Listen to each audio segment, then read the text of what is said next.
After regaining her senses, Audrey maintained her faint smile as she became wary. She could vaguely feel a mysterious force pushing her to Heartlark, the village with the tradition of dragon worship. This was like an arrangement of fate. Audrey had once entered the Hall of Truth, and she discovered that the murals inside had turned into reality. Furthermore, she knew that the Spectator Pathways Sequence 1 was author. From this name, she had made some connections, so it was inevitable for her to suspect that something was amiss. At this moment, Hibbert laughed. "I've heard of this village. I remember that our family has a manor nearby." As he spoke, he looked up at the sky. "It's almost evening. Why don't we stay there and continue hunting tomorrow?" Alfred wasn't opposed to his elder brother's suggestion. To him, staying the night at whichever manor was essentially the same. He nodded and said, "Send someone back to inform father and mother." Audrey didn't say a word. Her green eyes turned slightly, and her gaze swept across the faces of her two brothers. Hibbert's brows immediately furrowed as he said, "I think it's best we return." This manor wasn't informed in advance, so they definitely weren't prepared. Perhaps there's no way for them to service so many horses, hounds, and servants. Besides, there's still an hour before the evening. There's enough time for us to return. When Alfred saw his brother change his mind so quickly, he wanted to act contrary to him. However, on second thought, he felt that what his brother said made sense. Considering that his sister was also here, he tersely agreed and said, "Then let's head back quickly." With that said, he didn't wait for Hibbert. Wheezing at the horse's side and brandishing the horsewhip, he led the way. Hibbert frowned, then relaxed. Without saying anything else, he led his sister, the group of attendants, servants, and hounds, and turned around, following the edge of the forest and returning to a manor on the other side. Audrey quietly followed behind him, not expressing her opinion on the development of the matter. Late at night, in a manor in East Chester County. Having used her manipulator powers to change the thoughts of her two brothers to prevent them from approaching Heartlark, Audrey lifted the velvet blanket and crawled into bed, entering a deep sleep. In her reverie, she suddenly sat up. She then looked around and saw the familiar dressing table and the bathroom entrance. She realized that she was still in the room, but the crimson moon outside the window was gone. There were no stars, only darkness. This isn't the real world. Audrey instantly made a judgment and inspected herself.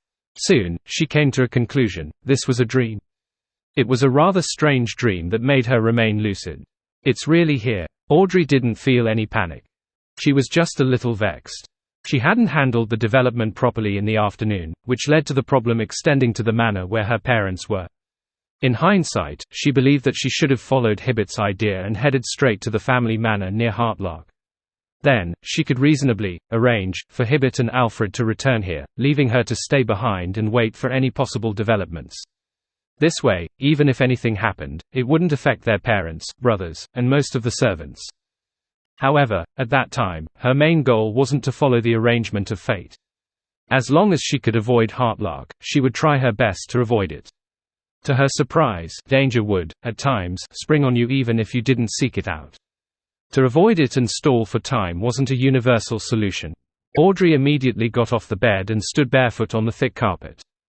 She had already confirmed that, with her level of a demigod as a dreamwalker, she could directly escape this strange dream and return to the real world, avoiding the suspected invitation once more. After looking around, Audrey pursed her lips, removed the blue cloak hanging on the clothes rack beside her, and wore it. She took a deep breath and walked towards the door. During this process, a crimson star tattoo appeared on the back of her hand. The tattoo vanished as though it had never appeared. This was the mark left on her after her first entry into the ancient palace above the grey fog. For a very long time, it hadn't shown any special traits. It was only at the beginning of this year that Mr. Fool informed them that in situations in which they couldn't pray, they could use the triggering of the corresponding tattoo to skip the chanting of the honorific name. Simply put, this was a treatment that a blessed of a deity enjoyed. Of course, there was no way to transmit any information. It could only be used in critical situations, allowing Mr. Fool to cast his gaze over. And more importantly, the star-like crimson mark was rather eye-catching. It could be easily discovered by others and people who were secretly monitoring them. Therefore, under a situation where she needed to hide her uniqueness, Audrey was more inclined to use the various abilities of a manipulator to implant the idea of praying to Mr. Fool to some inconspicuous human nearby. She got him to complete the prayer at suitable times and locations and pray for her protection. At this moment, she believed that the owner of the dreamscape knew that she was problematic, so she felt that there was no need to go through all that trouble. All she needed to do was to hide the entity she was praying to. When she reached the door, Audrey reached out for the handle and gently twisted it before pulling it backward. The slightly dark corridor entered her vision. The main building of this manor had a history of over 100 years. Many places still had their former characteristics, especially the corridor section.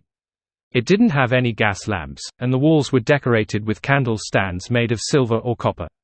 There were countless candles placed on them, emitting a dim yellow light that illuminated the entire corridor and creating all kinds of shadows. They gave a feeling that a phantasm might appear on the corridor at any moment. Even this has been replicated in the dreamscape. Audrey looked around and entered the corridor. As this thought flashed across her mind, a long, thick pale yellow carpet appeared beneath her feet. Stepping on the carpet, Audrey followed her spiritual intuition and walked to the right. After taking 2 or 3 steps, she suddenly stopped. She felt as if there was something hidden behind the 2 tightly shut doors, giving her a strong desire to explore. This is Father and Mother's bedroom. That is Hibbert's room. That is Alfred's room. Audrey made a slight note of it and frowned. The ancient doors with relief were extremely mysterious under the dim candlelight. It made one eager to know what was hidden behind them. As her thoughts raced, Audrey suddenly understood what they represented in a dream. This was the door to the mind world. Behind each door was the mind world of their owner. In other words, after Audrey pushed open Alfred's door, she would see the various secrets hidden deep in his heart. By the same logic, she could pry into the secrets of Lord Hall and Lady Catelyn. She slowly retracted her gaze. Audrey closed her eyes and continued walking forward, preventing herself from being affected. After all her experiences, she gradually understood a principle: a demigod in the mind domain needed to control themselves and respect others. Under the premise that she could read people's true thoughts through their body language, facial expressions, and emotional fluctuations, if she wasn't satisfied, she could greedily explore the inner thoughts of others and dig out their secrets. In the end, she would suffer a backlash. This was a very simple principle: everyone had some darkness in them in varying amounts or nasty thoughts. However, they had control over them, preventing them from affecting their actions. Under such circumstances, if a demigod in the mind domain still insisted on digging these thoughts and dug out the ugly parts under the mask, it was very easy for them to be disappointed in human nature, be tainted by all kinds of negative thoughts, gradually becoming crazy without realizing it. This was also one of the reasons why, despite spectators being able to placate themselves and treat corresponding mental problems, they were also one of the pathways who would easily go mad or lose their composure. They were both safe and dangerous. Therefore, Audrey established rules for herself to observe. She only did observations and read the minds of people she knew. She tried her best not to enter their dreams. This restriction didn't apply to strangers. If it wasn't necessary, she wouldn't enter the mind world of anyone. Following the corridor, Audrey, who was wearing a blue cloak, reached its end. She opened her eyes and cast her gaze at the room on the left. It was a half-open solarium. Pursing her lips again, Audrey held the door handle with her breathing steady. As the wooden door opened, the scene inside was gradually revealed. This was no longer a room. On the ground were round pebbles and bundles of bluish-black weeds. It was so dark deep within that space that one couldn't see clearly. Audrey slowly walked in and closed the door behind her. In the darkness, the silhouettes of some objects were quickly outlined. A huge stone pillar that was tens of meters tall stood there. There was a tall lizard-like monster situated above it. The monster was squatting at the top of the stone pillar like a tiny mountain. Its body was covered with huge grayish-white stone scales, and its eyes were pale-fold and vertical. This was a mind dragon as spoken in myths. With a whoosh, the 2 wings of the mind dragon spread open, almost covering the entire sky. Their bones were like metallic leaf veins, covered with a gray membrane with mysterious patterns. As Audrey looked up, the mind dragon emitted a buzzing sound. "You've been to Liverseed." Without a doubt, it used Dragonese. "City of Miracles, Liverseed." How does it know? Just as Audrey had these 2 thoughts, she heard the mind dragon say, "Everyone's consciousness in one's heart will make a certain exchange with the sea of collective subconscious. And for a unique place like Liverseed, it likewise left a special impression in you. When your virtual persona roams the sea of collective subconscious and isn't too far from me, I can naturally sense this. This exceeds the limits of my abilities, and it's not something a Dreamweaver can do. This mind dragon corresponds to a Sequence 2 discerner. He actually didn't directly control me. As Audrey's thoughts flashed, the mind dragon spoke again. I'm sure you don't have any ill intentions at the moment. Audrey fell silent for 2 seconds before looking up and asking, aren't you worried that it's a trap? At that moment, Audrey even suspected that the arrangement of fate wasn't for her to head to Heartlarg to investigate the dragon-worshipping customs. Instead, it was to make her realize that something was wrong, causing her to feel conflicted.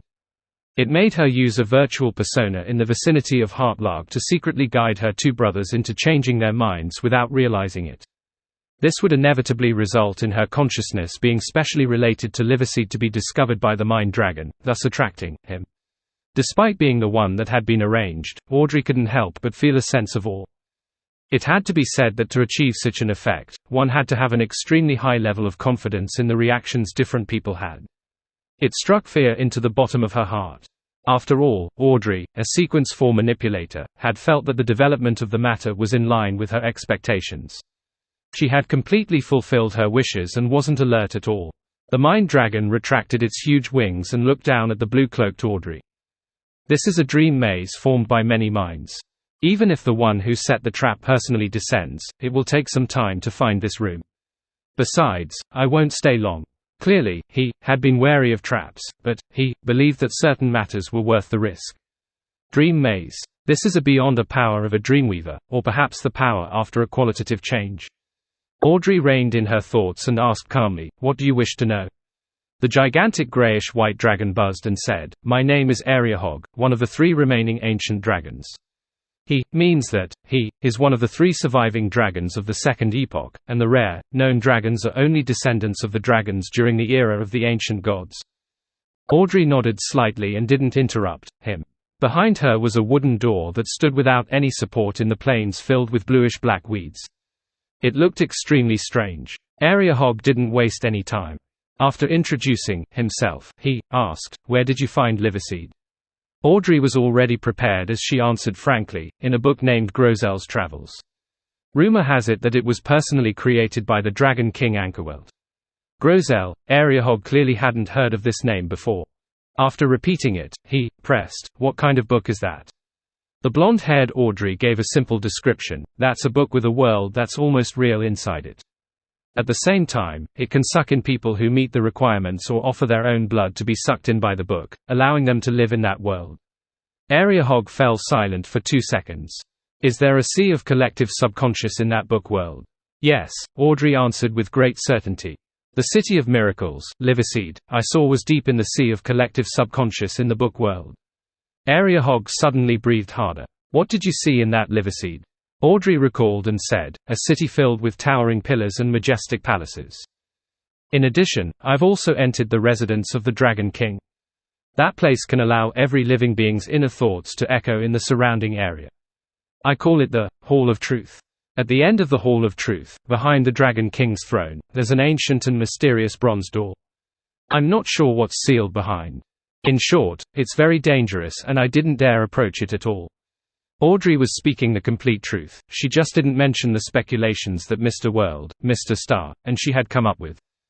Ariahog fell completely silent. It was unknown what he was thinking of, or if he was analyzing the current situation regarding Liverseed. During this process, his head drooped down bit by bit, as though he was going to fall from the top of a 100-meter tall pillar to the ground.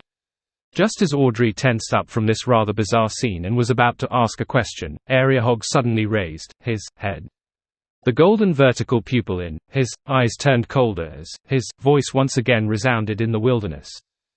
Liverseed, with a low rumbling of thunder, the things that were hidden in the dark behind Ariahog quickly became clear. In the gradually brightening scene, their outlines appeared. They were huge stone pillars that were more than 100 meters tall. They were either standing alone or collectively propping up numerous majestic and ancient palaces. These stone pillars and palaces were mainly grayish-white in color as they landed on the island like foundations. It was identical to the City of Miracles, Liverseed, which Audrey had just described. No, this was probably the City of Miracles, Liverseed. Only then did Audrey realize that the ancient mind dragon, Ariahog, was squatting at the top of the thickest, tallest stone pillar. At this moment, she could faintly feel a subtle change in Ariahog. Her green eyes darted about slightly, and the sound of a metal handle being twisted sounded from behind her. Audrey held back the urge to turn her head abruptly.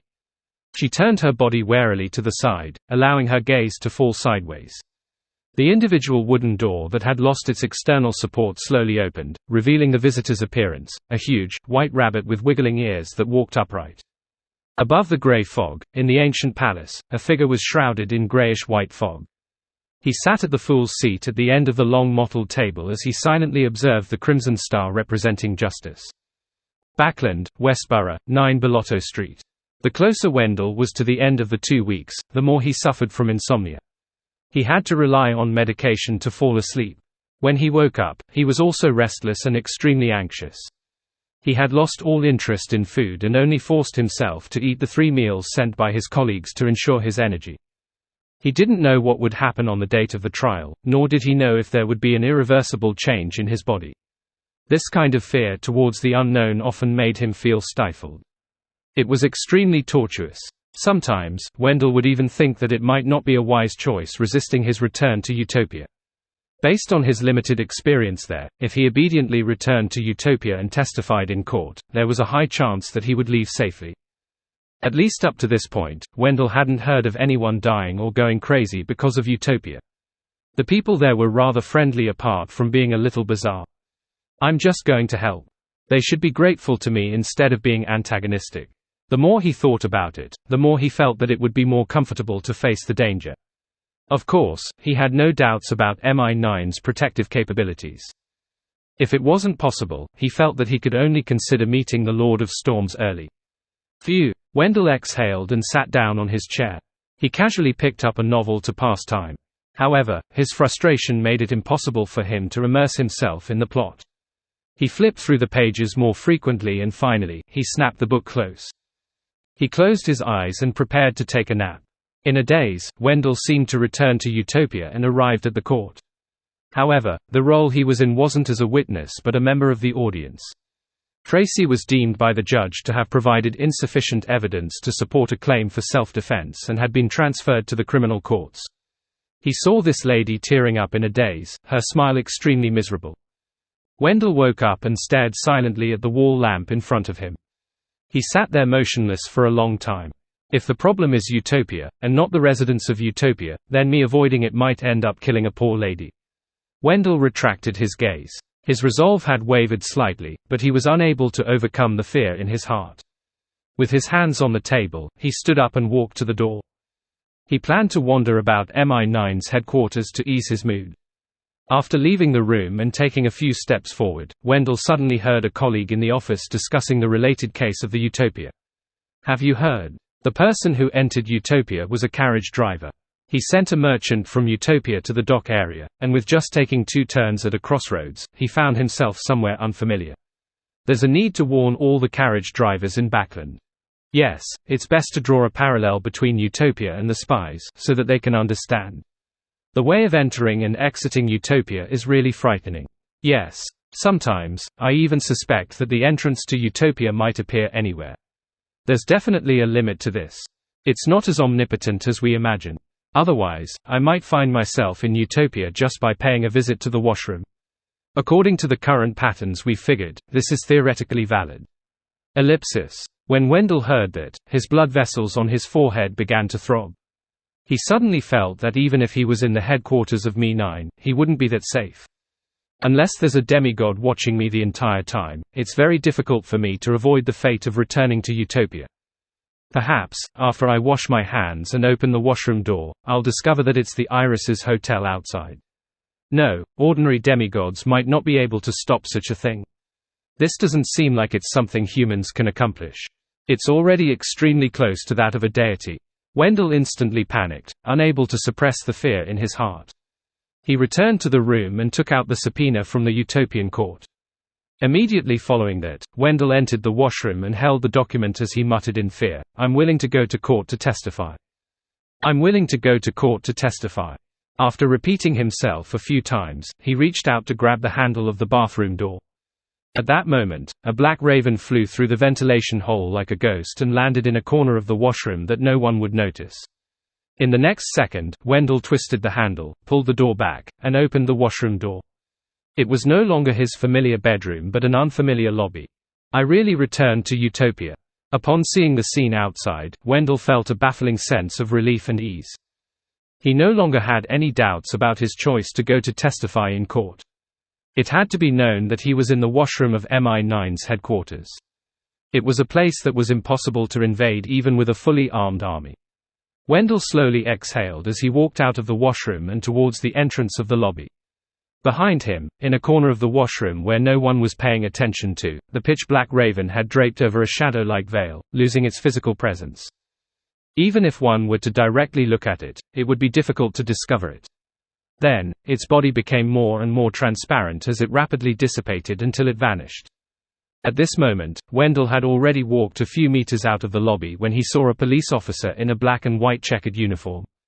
This was the young officer who had requested him to testify, Biles.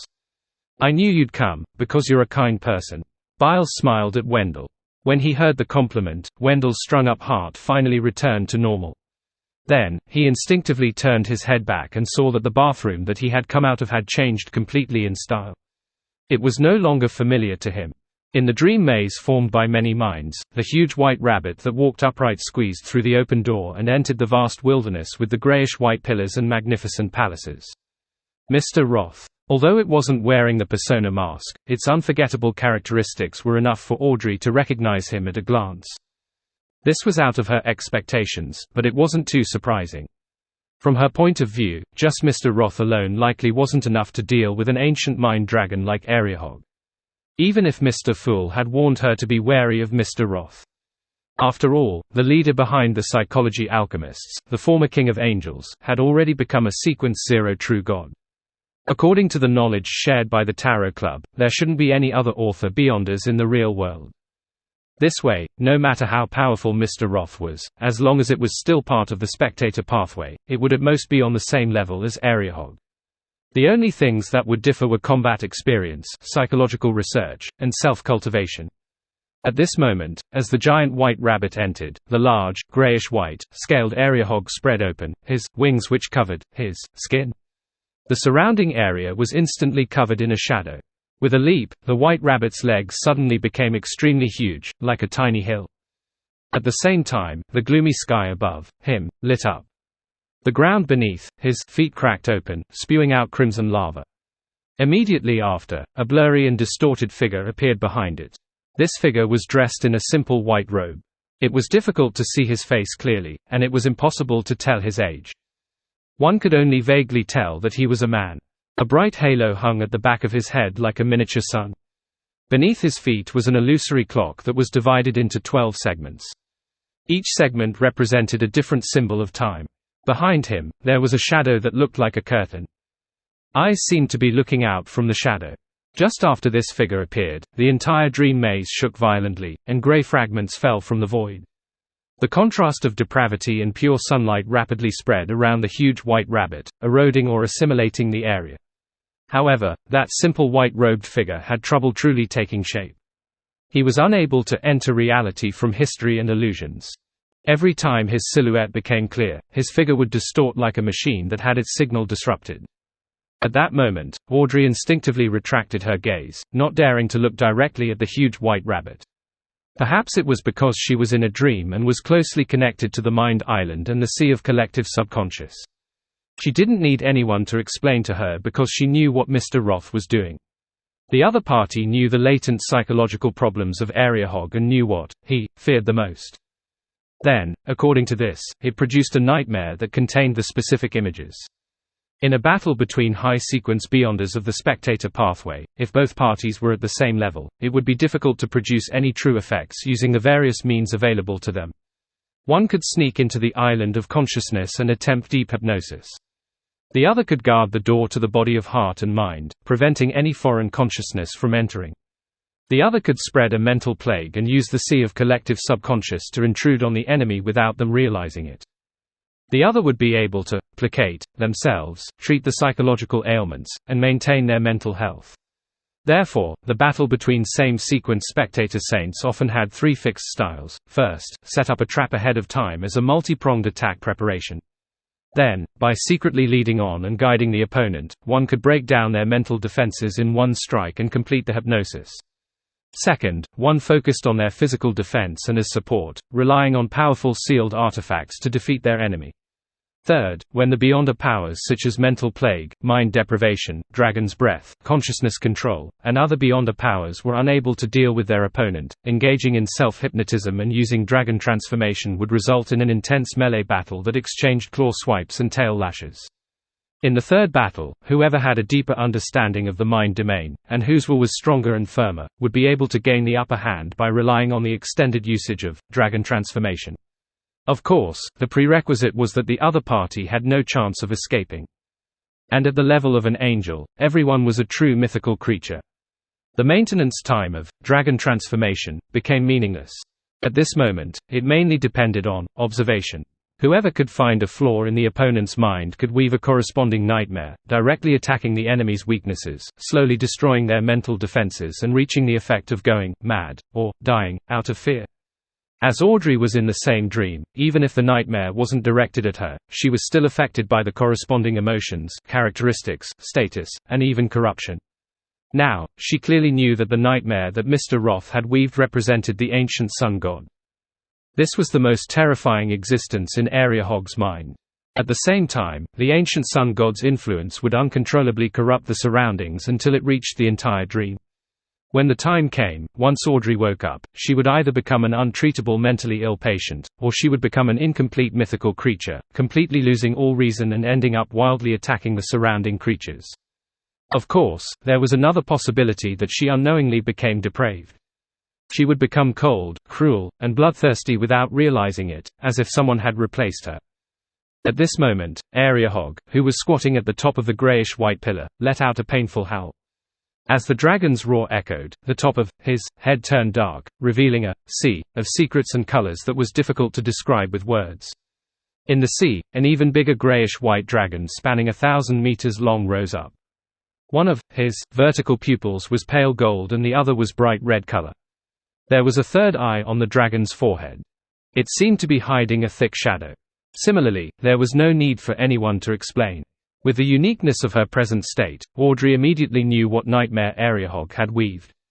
This was something that left a deep trauma in the giant white rabbit's heart.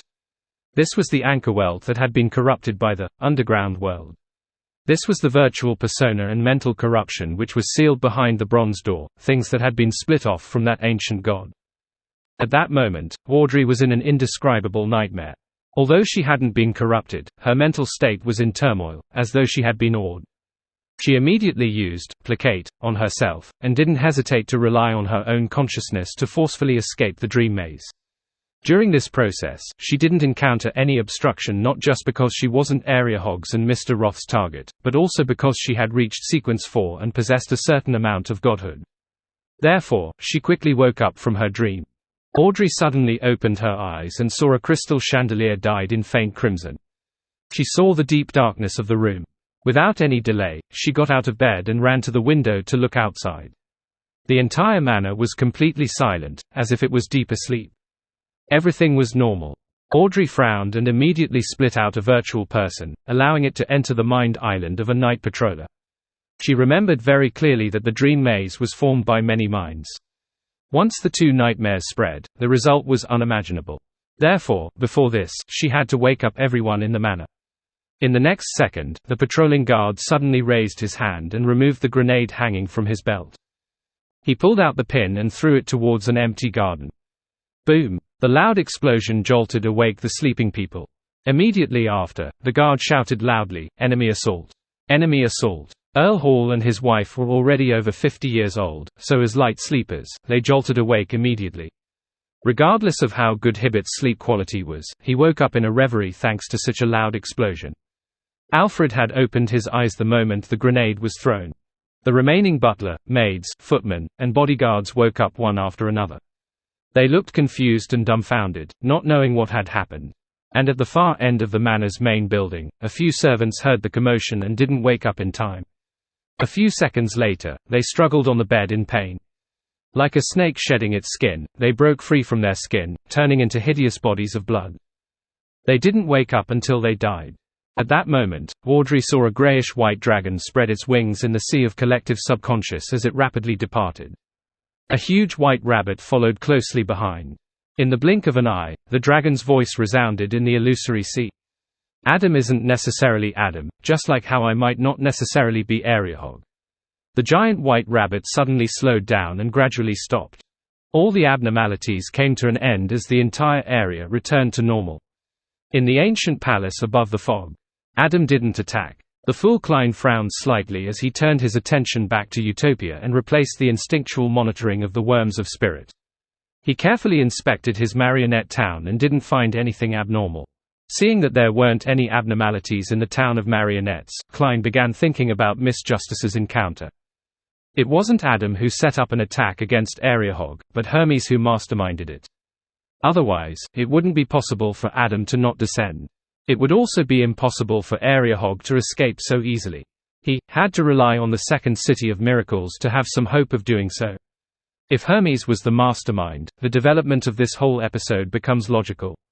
Hermes never thought of capturing or killing Ariahog. He only hopes to learn some information from this ancient mind dragon. When Ariahog said, "Adam isn't necessarily Adam," the operation came to a natural end. Yes, from the looks of it, Hermes already had some doubts about Adam's true state. However, due to the limitations of his status, he has been unable to make Ariahog appear on his own accord, so he used Miss Justice. Adam isn't necessarily Adam, Ariahog isn't necessarily Ariahog. This sentence is very interesting. The upper echelons of the spectator pathway are more mysterious than Sears.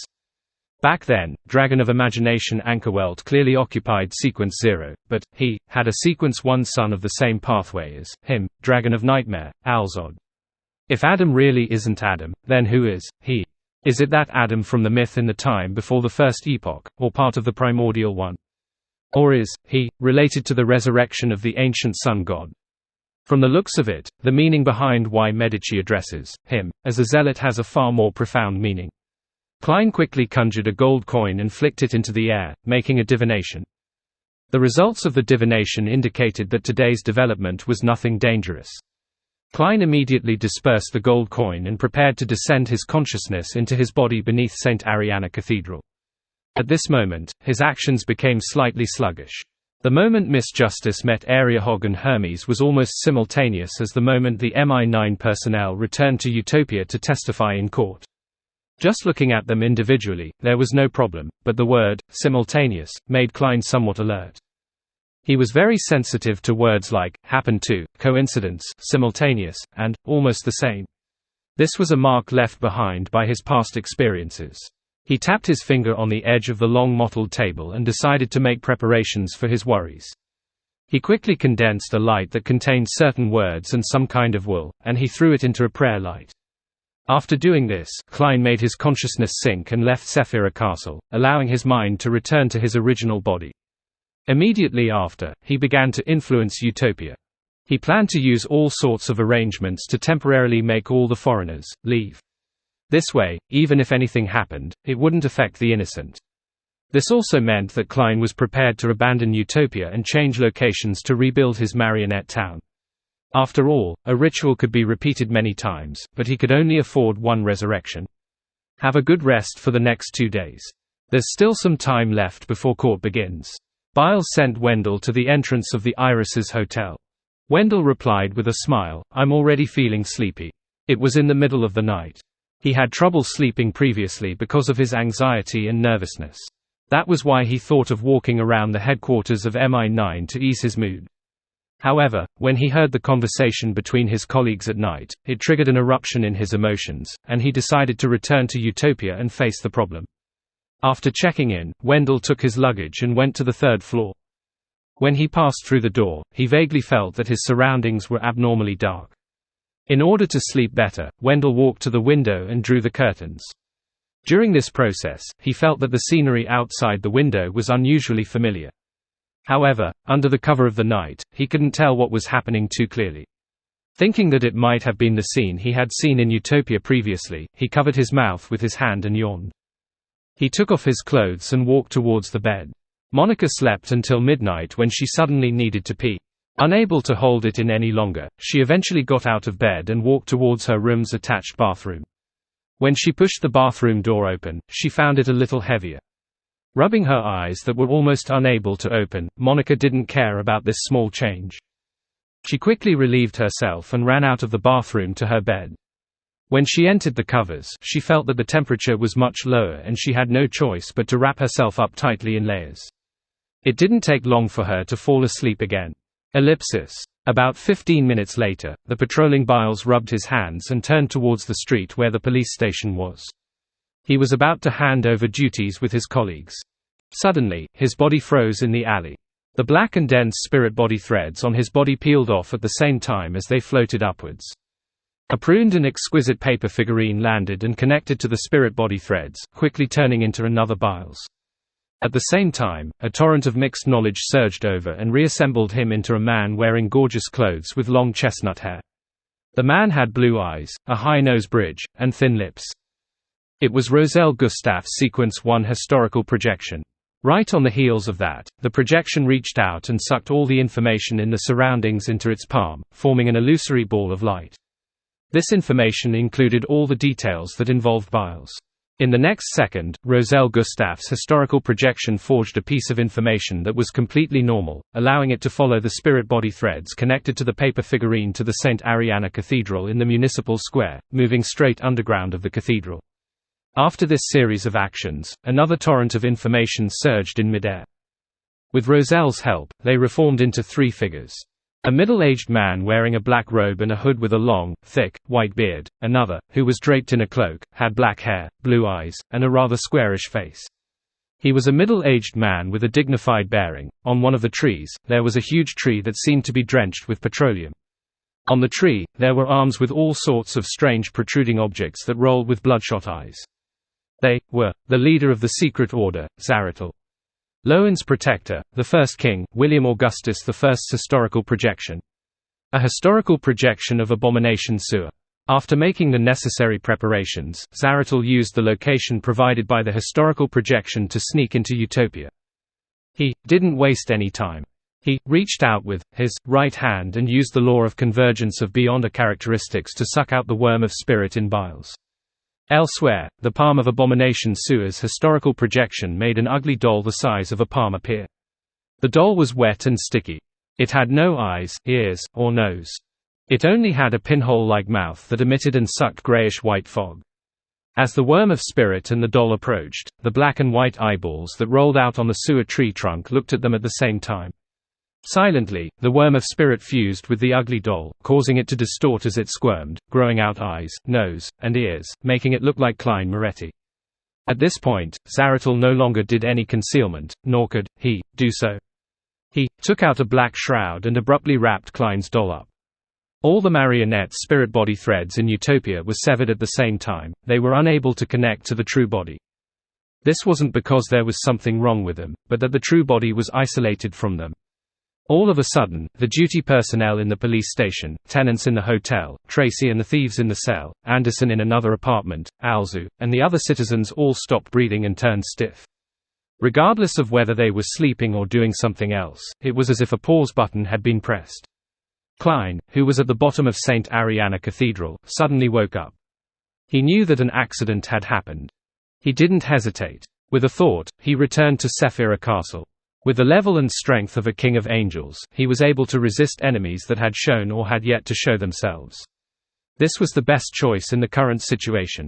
Even if he wasn't able to protect his true body, Klein still had a chance to revive. At that moment, his floating consciousness touched an invisible, dark barrier, making it difficult to penetrate it and enter Sephira Castle. This, Klein's heart tightened, believing that the enemy might be more troublesome than he had imagined. Few high-level existences knew he could return to Sephira Castle with a thought. In the next second, the thick, petroleum-slathered tree had arrived above St. Ariana Cathedral. In addition, a deep and dignified voice resounded, "Wandering is prohibited here. Teleportation is prohibited here." Quote. Klein wasn't led by his emotions. Seeing that he couldn't return to Sephira Castle at the moment, he immediately changed his strategy and leaped towards the fog of history. The moment the grayish-white fog entered his eyes, it turned into a whirlpool formed by countless transparent maggots. The vortex extended out slippery tentacles covered with strange patterns. Unlike previously, the vortex emitted a powerful suction force, causing Klein's figure to speed up and be entangled by countless tentacles. Law of Beyonder Characteristics Convergence. The law of Beyonder characteristic convergence between angels. A subtle beam of light flashed as Klein, who was firmly controlled by Zaratul's mythical creature form, turned into a paper figurine.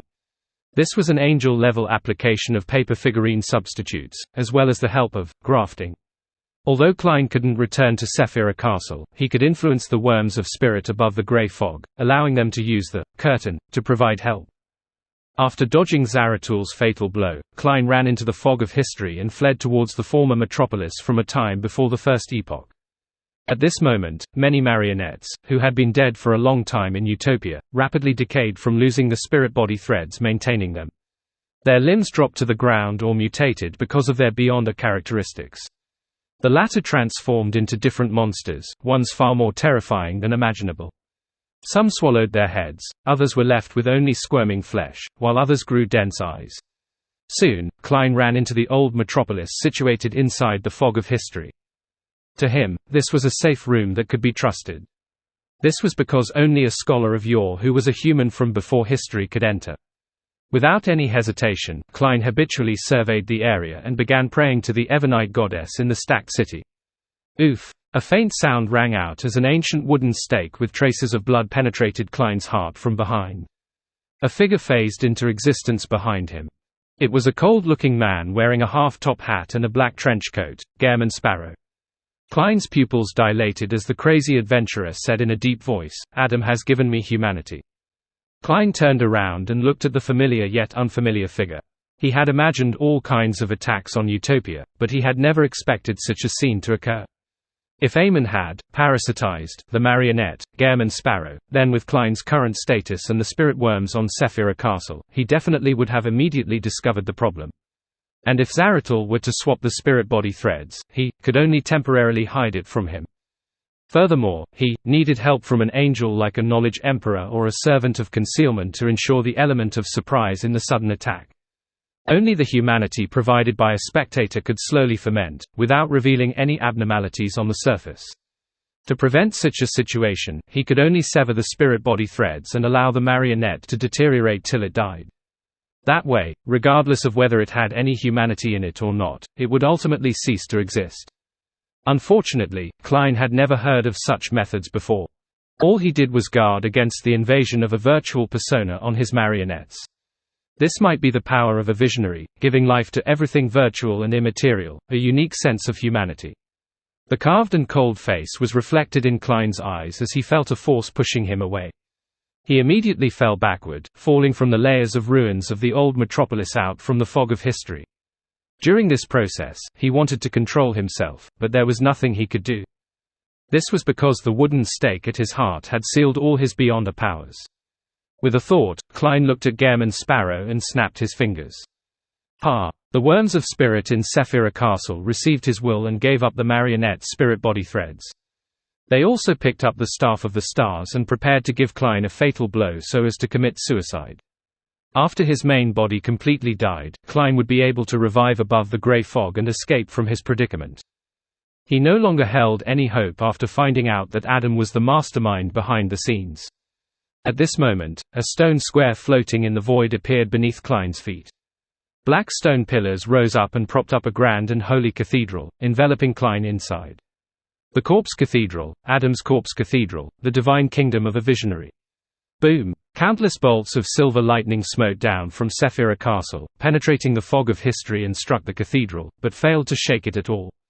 At the same time, in the ancient palace, the figure sitting in the fool's seat suddenly collapsed to the side, forming a vortex formed from transparent maggots. The vortex extended out slippery and strange tentacles, crazily smacking the surroundings, overturning the junk pile, and destroying the long mottled table. Klein's avatar had lost contact with his true body, and because his true body hadn't really died, they had lost control and went crazy, just like Zaratul from before. In the old metropolis before the First Epoch, Gehrman Sparrow, who was wearing a half-top hat and a black trench coat, looked up at Sephira Castle, his expression mixed. He was basically a corpse. After his spirit-body threads were abandoned, he naturally couldn't maintain his existence. The only thing Adam gave him was humanity. There was no envisioned life for him, as that would result in the discovery of there being something wrong with Gehrman Sparrow. Gehrman Sparrow slowly collapsed as he looked at the rooms in the old metropolis. He died in this ruin. Klein's feet landed on the ground and stood in the middle of the cathedral. He saw that every arch of each pillar was embedded with the skulls of different races. Most of them were pale white in color as they were packed densely together, staring at the intruder with their hollow eyes. On the walls, windows, and doors of the cathedral, transparent, distorted, and painful faces appeared, separating the interior from the outside world. And in front of the cathedral stood a cross that was more than 100 meters tall. In front of the cross were rows of black pews. Adam, who was wearing a simple white robe and had a pale gold beard, was standing under the cross with a silver cross hanging from his neck. He faced the pews like a priest who was preparing to deliver a sermon. His expression was warm and his eyes were limpid, as though he was only inviting Klein to listen to the scriptures. Klein lowered his head and looked at the cross-shaped wooden stake that was stuck in his chest. He slowly walked to the first pew and sat in the middle. For a true mythical creature formed from many worms of spirit, the wound on its chest wasn't fatal. The main purpose of the ancient bloody cross stake was to seal his beyond the powers. If not for the true God standing in front of him, Klein could have used his physical strength to pull out the wooden stake and remove the seal. At this moment, he didn't make any attempts because he was afraid that he would turn the thought of, not daring to, not willing to. I didn't expect you to directly interfere in this matter. If you wanted to deal with me, you didn't have to wait until today.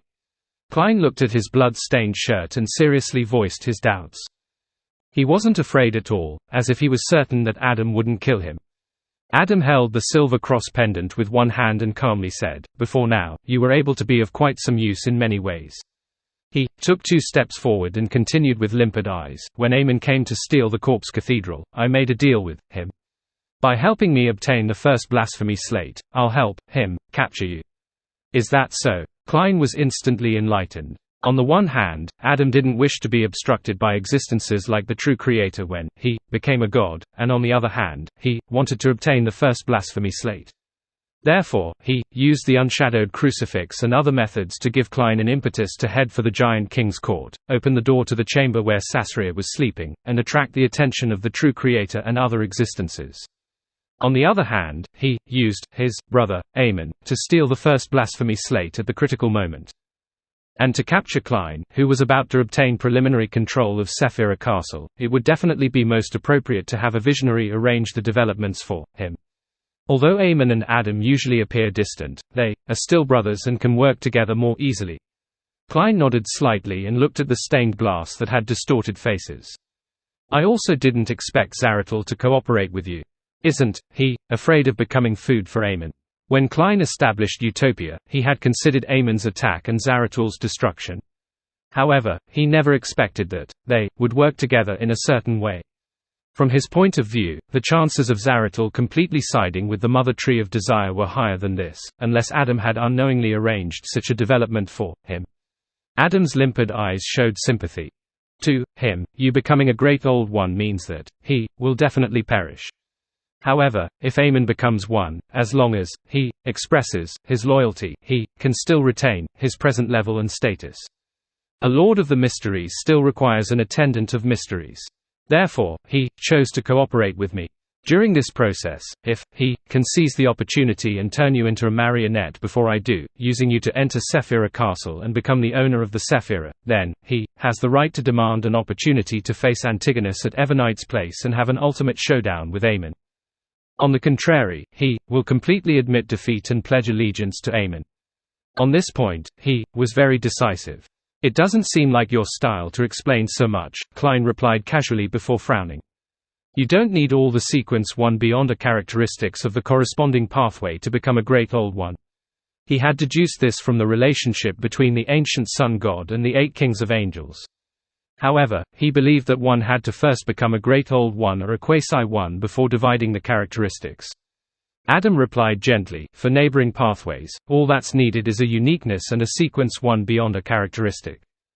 It's easy to lose control if one forcefully occupies more. Therefore, after Zaratul pledged allegiance to Amon, he still has the chance to become a king of angels. And he isn't able to pledge allegiance to you because he can't separate a sequence 2 avatar like those from the Marauder pathway, and then stealing his main body's spirit body, consciousness, and psyche over, turning the avatar into the main body. This was the qualitative difference between a seer's marionette and a marauder's worm of time. The former involved spirit body threads, while the latter relied on themselves. Furthermore, the reason the marauder angel could do this was because the sequence 2 was Trojan horse of destiny. Just as Klein nodded, he suddenly saw Adam turn his body, revealing something beneath the cross. It was a grey stone slab. There were many mottled marks on its surface, making it look rather ancient. This was very similar to the first blasphemy slate, but it didn't have that abnormally ancient feeling to it. It also had words that looked like the source of all languages. They were written with the names of sequences and potion formulas. The second blasphemy slate? Klein asked in surprise. His gaze quickly swept across the stone slab. He didn't read the first few paragraphs, but instead looked at the last few lines. His intuition told him that there was a very important piece of information there. There's no need to rush. Amon has to complete the ritual and become a sequence 0 before stealing your fate. Otherwise, he wouldn't be able to withstand the identity as Sephira Castle's owner. And before that, it's best to let you continue staying in my kingdom. Adam acted as though he was consoling a repentant. Kill me, Klein muttered inwardly. At this moment, he figured out the last few lines.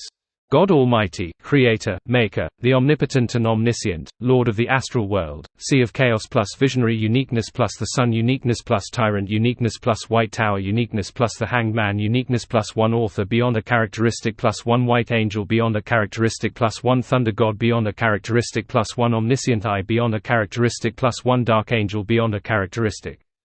Lord of the Mysteries, King of Space-Time, Beacon of Destiny, Embodiment of Sephira Castle, Dominator of the Spirit World, Sephira Castle plus the Full Uniqueness plus Error Uniqueness plus Door Uniqueness plus 1 Attendant of Mysteries beyond a characteristic plus 1 Worm of Time beyond a characteristic plus 1 Key of Stars beyond a characteristic.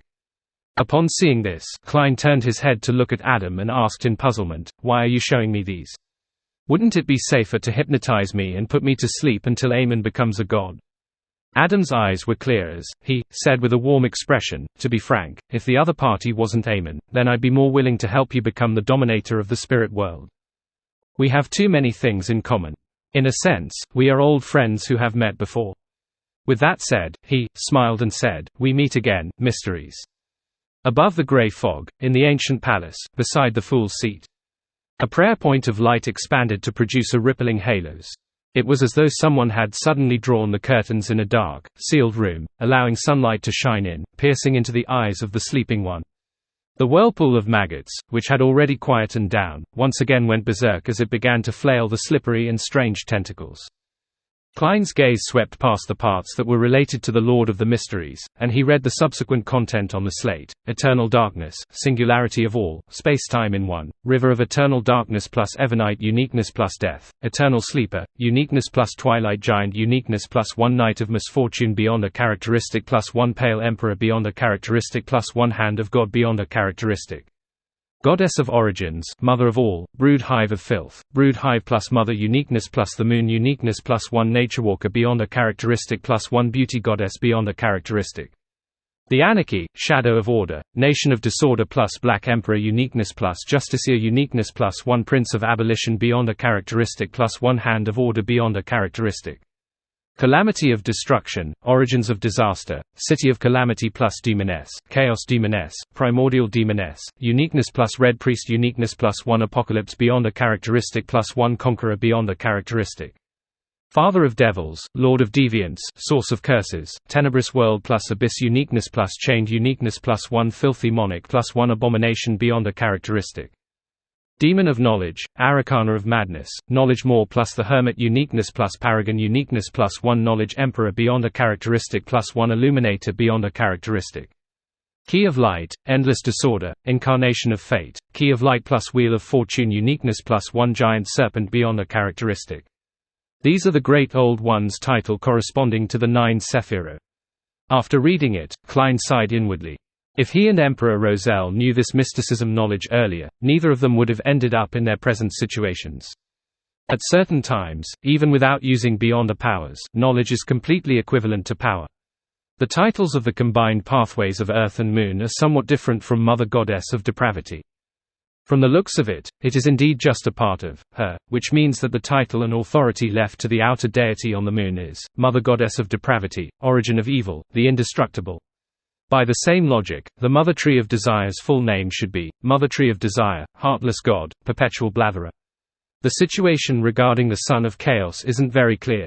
It's as though he vanished, and no one can fully understand him. Klein nodded indiscernibly. He then asked, from the looks of it, the omnipotent and omniscient is the strongest. The Lord of the Mysteries and the space-time in one are ranked second. The rest are ranked third. This was determined by the number of beyonder pathways each needed, excluding the outer deities. Adam looked at the blasphemy slate and calmly said, "That's not how it is.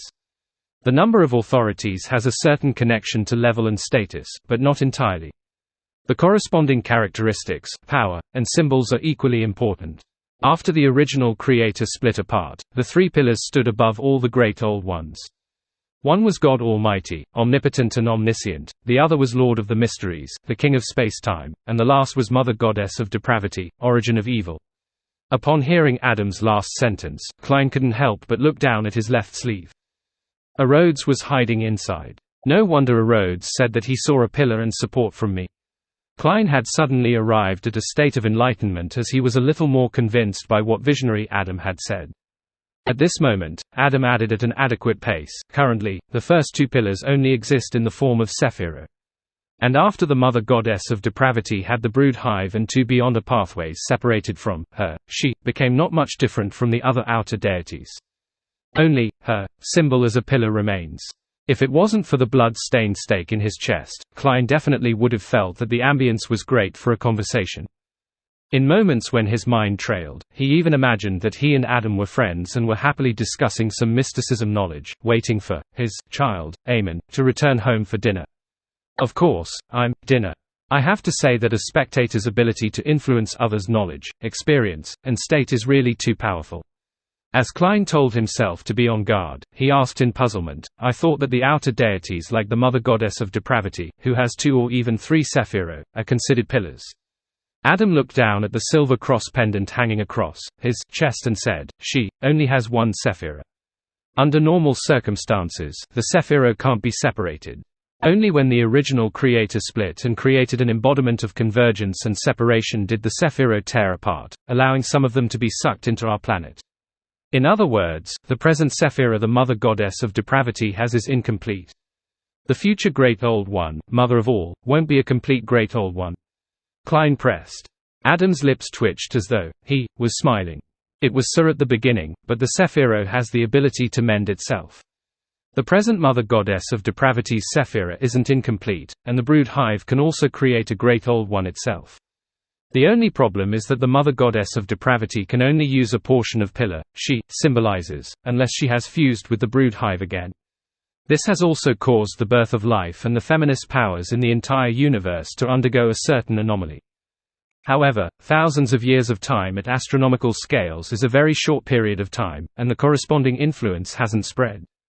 And if any outer deity obtains a Sephirah that is neighboring theirs, making it equivalent to having 2 Sephirah, I can't predict what will happen. Before that, only the original creator had contained more than singular Sephirah. However, as long as he awakens, he will definitely split apart. Klein nodded and asked thoughtfully, "In the beginning, the creator accommodated at least 9 Sephirah. This doesn't mean that having 2 Sephirah or even 3 will not result in problems. There should be a critical point. No one can verify this at the moment." Adam held the silver cross pendant in front of his chest and said, "I'm guessing that some existences have attempted it before. After all, convergence is a very strong instinct, but the outcome is unknown." "Which existences?" Klein rubbed the bloody cross wooden stake that was stuck in his chest. Adam cast his gaze at the gigantic cross that was more than 100 meters tall in front of him, and calmly said, "The God Almighty from the early First Epoch. He can also be called the Primordial One. In addition, there's also the Lord of the Mysteries, the one you often recite." As he spoke, Adam turned to look at Klein and said in an imitating manner, "The celestial worthy of heaven and earth for blessings." These two seemed to have vanished. The outcome of their attempts doesn't seem too good. Klein hadn't thought of what he wanted to say when Adam turned his head and looked at the second blasphemy slate. What I can be sure of is that some Sephiro cannot be accommodated at the same time. In this universe, there is a hidden fourth pillar. It represents everything, including the end of the Great Old Ones and the universe itself. It corresponds to the two Sephiro, River of Eternal Darkness and City of Calamity. Simply put, if Evernite can become an eternal darkness, singularity of all, spacetime in one, she can further occupy the two pathways of Demoness and Red Priest, encompassing the City of Calamity, and becoming the true fourth pillar. However, when that happens, she will either enter a deep sleep, be passively split apart, or it will cause the entire universe, including her and us, to be annihilated, starting everything all over again. Never expected that. Once above the sequences level is reached, the symbolism is more important than authority. Adam, no, the ancient sun god's mysticism knowledge is simply too terrifying. As expected of a quasi-great old one. Klein sighed when he heard that. He thought and said, in other words, a demigod from the sleepless pathway can transfer to the demoness pathway. That's right. Adam looked straight ahead. But in that case, there's no way to become a great old one, unless one thinks of a way to separate the beyonder characteristics from before. As Klein looked up, he read the demigod potion formulas of the spectator, sleepless, and arbiter pathways and changed the topic. Where did the potion formula related to the great old ones come from? The first blasphemy slate didn't seem to contain them. Were they hidden in the different sequence 0 potions? Adam's expression changed slightly, and his face seemed to be more radiant. After I gained initial control of the omnipotence and omniscience authority, I began to deduce the method and pathway to become a great old one. Finally, I found a suitable formula and figured out the different symbolism. Unfortunately, at that time, the primordial one had also awoken inside me. Therefore, when the ancient sun god perished, you used a portion of your body and will to create a second blasphemy slate. Klein sighed and said, from now on, there will be light for the apocalypse. It also ended the chaotic battle between the deities due to anger, emotions, and other reasons. It initiated the era of working towards becoming great old ones. Adam maintained his previous expression and didn't say anything. Klein fell silent. After a few seconds, he suddenly asked, what kind of humanity did you fabricate in that marionette of mine? Adam turned his head and said with clear eyes, he was too tired. He wanted rest and freedom, even if it was only for a few seconds. Klein gaped, not knowing how to respond. Why didn't you address him as Gehrman Sparrow, but refer to him as that marionette? Adam asked warmly, as though he was trying to straighten out the thoughts of a member of his congregation. Klein turned his head to look at him, and suddenly said with a smile, I'm Gehrman Sparrow. Gehrman Sparrow is a part of me. If I separate them, even if I can escape your divine kingdom, it will be difficult for me to avert the fate of losing control. Having said that, Klein paused and looked ahead. He asked in a deep voice, you only have godhood left. Rorstad Archipelago, City of Generosity, Biome. After returning here, Verdu Abraham learned that the god of war was a rather active existence in the Fourth Epoch. It was possible for him to respond to believers. Then, he hired a poor person who willingly risked his life to pray to the god of war to confirm that there was no danger.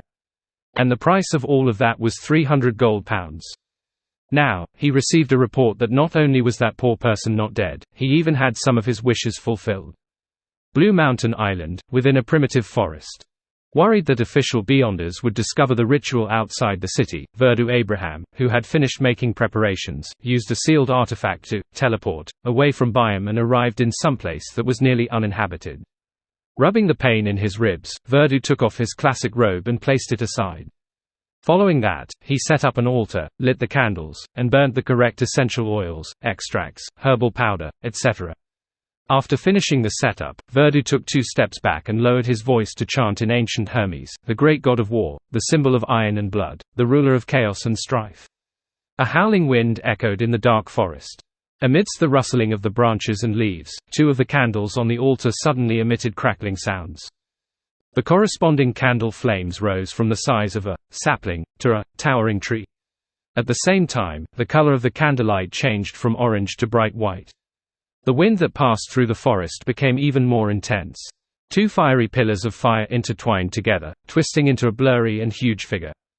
At that moment, Verdu Abraham felt an indescribable gaze cast from high above and onto his body. He hurriedly bowed his head and said, "Great God of War, your lowly believer would like to pray for your help." As he spoke, he kept adjusting his attitude and tried his best to remain calm. He knew from his family's books that the most important thing to take note of when praying to the God of War was to not be angry. The massive figure formed from a blinding white flame constantly spewed out flames as it used a language that Verdu could understand, but had no idea what it was. "Lowly mortal, a god is not used to satisfy your wishes. Speak, say your prayers, and I'll decide whether to help you in the end." Verdu had already drafted out his request, so he said after some thought, "Great God of War, what should I do to make my ancestor, Mr. Dor Bethel Abraham, return to the real world?" "A ritual. Sacrifice a bizarro sorcerer, a secret sorcerer, and a parasite." "You should already know about it," the flaming giant said in a deep and dignified manner. "It's the same as the answer given by Dorian's student." Verdu sighed and said, "Great God of War, what must I pay to request you to complete this ritual for me?" The flaming giant looked down at the astrologer and said, "The corresponding price is not something you can afford. Your pale and puny soul isn't even qualified to be embers." Just as Verdu was disappointed and abnormally depressed, the flaming giant continued, "But Mr. Dorkin. Besides, I'm in a good mood today. Sacrifice a portion of your blood to me as the mark of the contract. I will request the corresponding price from Mr. Dor." "That's possible." Verdu subconsciously had his suspicions, but after some thought, he felt that there was nothing wrong with it. Indeed, only his ancestor, Bethel Abraham, had the right to trade with a secret existence like the God of War. As for whether Mr. Dor was willing to proceed with the deal, Verdu had never considered it. From his point of view, anyone who was in an exiled and sealed state would undoubtedly want to escape, even if they had to pay a huge price. "Yes, Great God of War." After pondering for a moment, Verdu agreed. He then changed the ritual and added the sacrifice and bestowment parts of a ritual. He then used a metal dagger to pierce through his arm and let out dark red blood. When his blood turned into red, pearls, and passed through the door of sacrifice and bestowment, it became extremely dark, as though there were countless monsters lurking in it. In the next second, an object was spat out from behind the illusory door. It was a semi-transparent meat blob with slippery tentacles. On the meat blob, twisted maggots crawled out one after another. Upon seeing the object, Verdu's head turned dizzy as though large amounts of gunk had been injected into it. At this moment, a flame landed, enveloping his body, turning his vision red. With this layer of red light, Verdu no longer suffered any anomalies when looking at the blob of meat. Right on the heels of that, another object was spat out of the door of sacrifice and bestowment. It was a bird with a deformed head. Every feather shimmered with a faint stellar radiance. Strands of insect-like brilliance drilled into its body and occasionally emanated out. Worm of stars. Is this a monster with a secret sorcerer's beyond a characteristic? The previous one corresponds to a bizarro sorcerer. Indeed, secret sorcerer and bizarro sorcerer are only names of potions. They aren't just referring to humans. It's the same with the title of demigods. Unless the term half-man is added to the title, Verdu has a deep understanding of his pathway, allowing him to understand the current situation. And this meant that the ritual to help Mr. Dor escape could be done by sacrificing demigod monsters of the seer, apprentice, and marauder pathways. Furthermore, there was no need for Verdu to do it himself. The great God of War had already prepared everything. This made it difficult for Verdu to suppress the joy in his heart. He looked at the door of sacrifice and bestowment light with great anticipation, waiting for the third sacrifice to be spat out.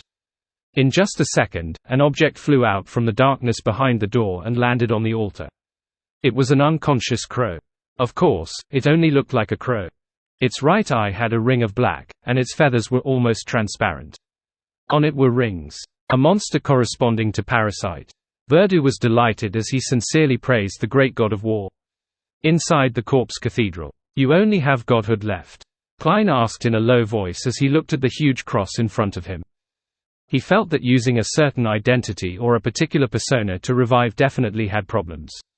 Even if the identity, the persona, had a real body, real beyond the characteristics, and a certain level of self-awareness, it still wouldn't be nearly perfect. And Adam's behavior had deepened his suspicions. Sitting beside him, Adam, who was dressed in a simple white robe, didn't show any change in expression. He maintained his composure when preaching.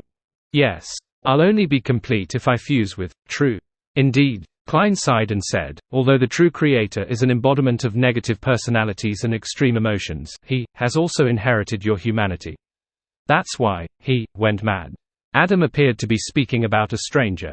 Klein thought for a moment before interpreting the remaining contents of the second blasphemy slate. He asked, if the two of you really fuse as one, who among you will take center stage? This is what we have been competing for after we awakened, Adam said as he released the hand holding the silver cross pendant.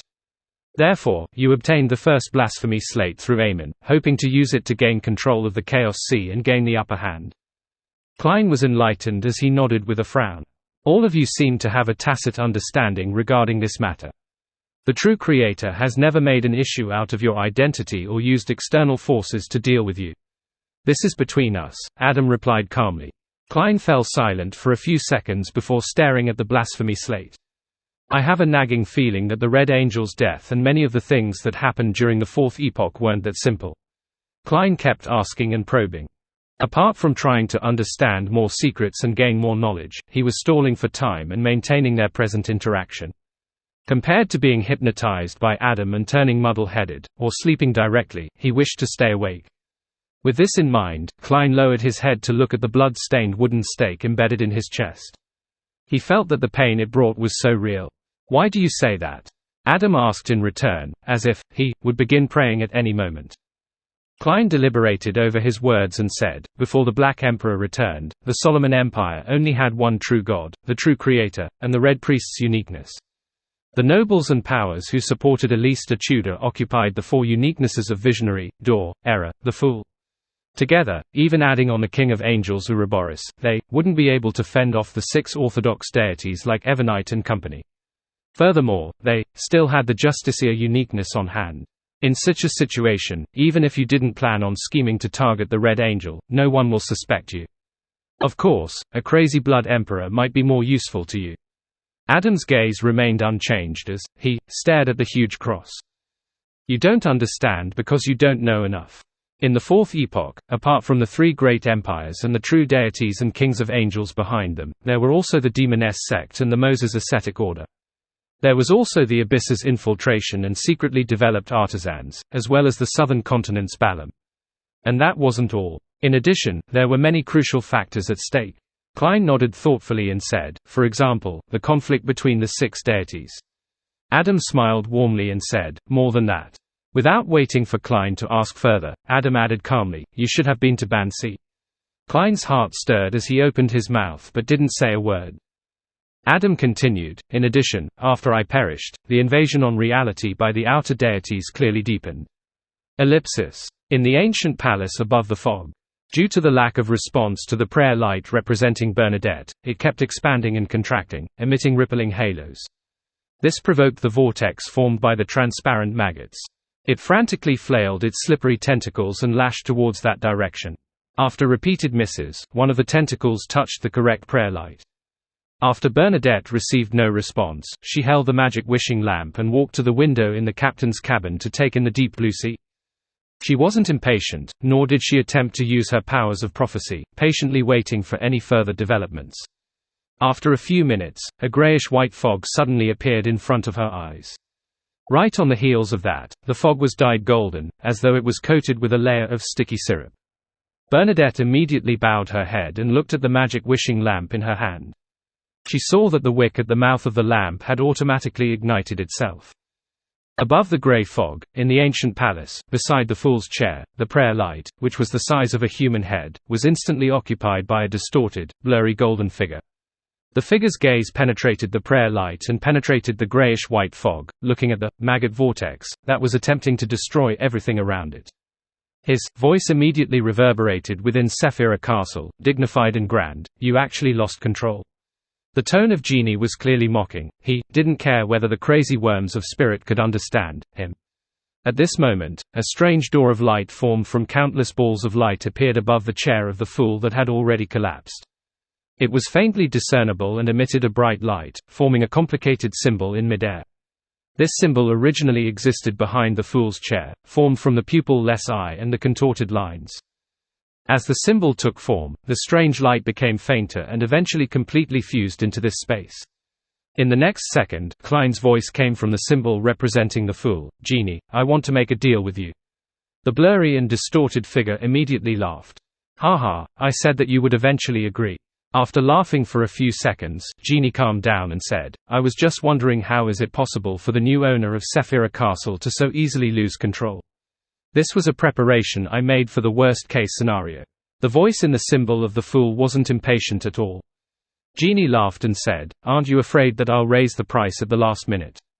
Klein replied unhurriedly, "This is just one of my preparations, but for you, it might be the only chance for many years." Genie's light gold figure swayed as though it had been blown by a gust of wind as a grand voice sounded, "My condition is the same as before. As long as you can remove the seal and release me, I will take what belongs to me back to the cosmos. I will leave the rest to you and grant you 3 wishes. Of course, from the looks of it, you seem to need my advance payment."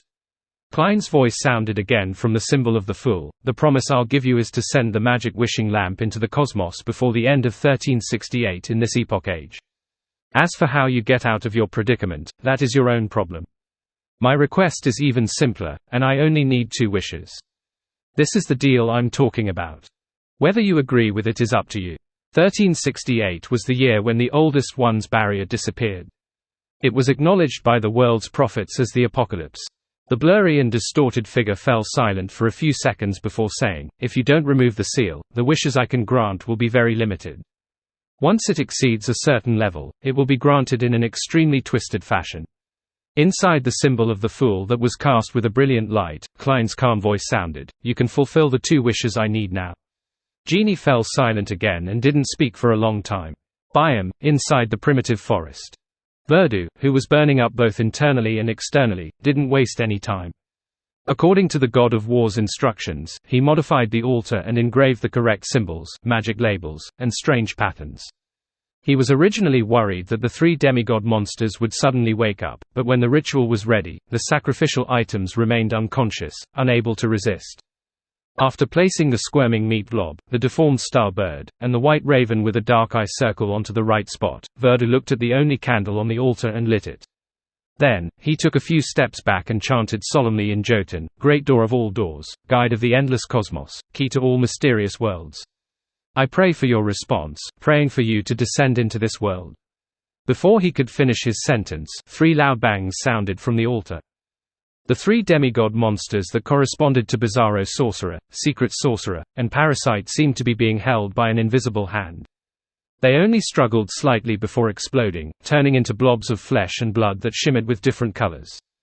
The flesh and blood seemed to have a life of its own. Under the guidance of some indescribable force, they gathered in the air, forming strange and filthy symbols. Countless symbols combined together, forming a huge door that was still squirming like flesh and blood, one that was more than 5 meters tall. The door stood on the altar. It was pitch black inside, and it was unknown where it went. Flames from the candle representing Mr. Door suddenly soared, illuminating the entire door of flesh and blood, illuminating the darkness within. In the darkness, there were tiny balls of stellar light condensing into spherical lights. On closer inspection, they looked like strange insects with bent bodies. The spherical light rapidly rose, forming a gigantic arm that passed through the doors of flesh and blood. This arm, which clearly didn't belong to a human, pressed against the altar and forcefully squeezed out, causing the entire door of blood and flesh to shake. Even the forest and the entire island began to shake as though it was an earthquake. Verdu watched this scene happily, and his vision suddenly blurred. "Pa!" Something fell from his face into the bushes. Verdu subconsciously lowered his head and saw an eye with bulging blood vessels rolling around. "Pa, pa, pa." His nose, ears, and remaining eye, as well as his muscles, plopped to the ground one after another, each seeping with a stellar radiance. Thump. His body collapsed as his flesh and blood completely collapsed. At that moment, the arm finally squeezed through the door of flesh and blood and attempted to pull out the rest of its body. Boom! In the darkness behind the door, thick lightning bolts formed a storm and descended, but they were swallowed by the sudden appearance of a blood-colored tide. Finally, a gigantic figure formed from pure spherical lights passed through the door of flesh and blood. In the next second, the spherical light began to collapse and fold, as though they were going to undergo a qualitative change. Following that, dark cracks appeared out of the void in the surrounding forest.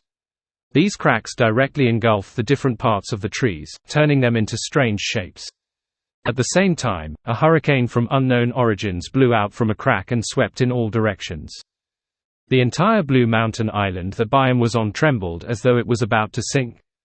Inside the Cathedral of Waves, Alger Wilson, who was vexed over failing to monitor Verdu after he teleported, suddenly heard the sounds of doors opening. Every door in the city was opened automatically at this moment. Alger turned his head and looked into the forest outside the city that seemed to be the source of the anomaly. Thud. The moment the door opened, Derek, who had been woken up by the earthquake, frowned. Creak, creak, creak. In the cities like Backland, Trier, and St. Millem, all things that could be called doors opened. Above the grey fog, in the half-collapsed ancient palace, the crazy maggot vortex instinctively attacked the light gold figure and the Fool symbol, but nothing came out of it. After nearly a minute, Genie suddenly chuckled. You really aren't him. Otherwise, I'd have distorted the promise you made just now and made his seal be removed automatically. This effect can only be achieved by twisting the original owner's words. You previously used this method to realize that I'm not the Lord of the Mysteries. Klein's voice sounded from the symbol of the Fool. Genie scoffed and said, I have at least 10 ways to verify that it's him. Without waiting for Klein's reply, the pale gold figure smiled and said, You don't seem like you can maintain this state for too long. Alright, the deal has been made. After I complete your 2 wishes, you must send the magic wishing lamp into the cosmos before 1368 of this epoch. Genie's voice gradually turned solemn, as if he was proclaiming a law. At that moment, he seemed to have established a particular rule based on this deal. There was no need to worry that Klein would go back on his word in the future. If you can't fulfill this promise, even if you become the Lord of the Mysteries, you will perish and split, warned the genie as he asked, Tell me your 2 wishes. Take note. Don't involve higher level beyond the characteristics, and don't exceed the limit of my present powers. Otherwise, the wish will be granted in a distorted way. This is a rule that has been set. I can't violate it now. In the symbol of the Fool that was outlined by the bright light, Klein's voice calmly said, The first wish, the 2 wishes that Bernadette Gustave previously made are to be brought under my name. This should be very simple for you. Genie immediately said with a smile, Indeed, you want to make use of the terrible outcome from making a 3rd wish to deal with your current predicament. Not bad, this is something that stems from my level. I will satisfy your wish and let you die in pain. Klein's voice sounded again. The 2nd wish, let my utopia give rise to a corresponding region in the spirit world. This doesn't involve the advancement of a sequence, nor does it have anything to do with higher level beyond the characteristics. You can definitely do it. Genie's light gold figure wavered before he said with a smile, Your wish will be granted. Ellipsis. Inside the Corpse Cathedral. Klein touched the bloody wooden stake on his chest, as though he was considering how to get it out. During this process, he casually asked Adam, You didn't attempt to become a god in the 4th epoch because you didn't obtain 008. It was one factor. More importantly, there were still many latent dangers that haven't been resolved at that time.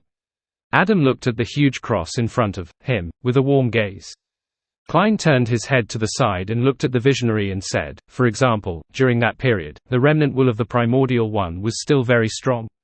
Before he finished his sentence, a large amount of bright red blood flowed down Klein's head. However, the corner of his lips curled up slightly. Adam turned his head and looked at Klein. His limpid, light-colored eyes reflected the face that was stained with blood. His expression remained unchanged, and there was a hint of pity in its warmth. It was as if a god was looking down upon the world. Klein smiled at him, as his head cracked apart. This trend on his body caused him to collapse into a pool of blood. In the pool of blood were his clothing, the blood-soaked stake, and an ancient mirror. In the Corpse Cathedral, in the divine kingdom of visionary Adam, Klein had died a strange death. Adam, dressed in a simple white robe, looked at the scene before him, with gentleness and calmness. It was unknown if he had expected it or if he had avoided having any emotions. In the ancient palace above the fog, that crazy maggot vortex instantly stopped as they broke apart into numerous frozen, dead worms of spirit. In the next second, these worms of spirit turned illusory as they became stained with grayish-white as though they had fused into the fog of history.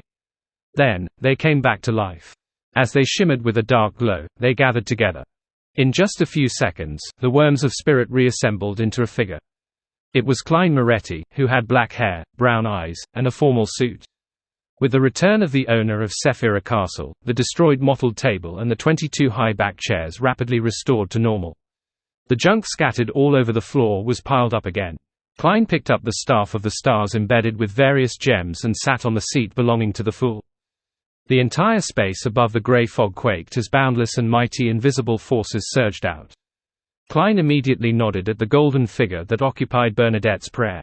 "I will fulfill my promise." Genie laughed and said, "It looks like you haven't inherited his cunningness and shamelessness." "Very good." As soon as he said that, the blurry and distorted golden figure rapidly receded, no longer projecting itself on Bernadette's prayer light. "Well done." As Klein separated a worm of spirit to respond to Queen Mystic's prayers, he lowered his head and made a wish to himself. "I wish to be restored to how I was like before tonight."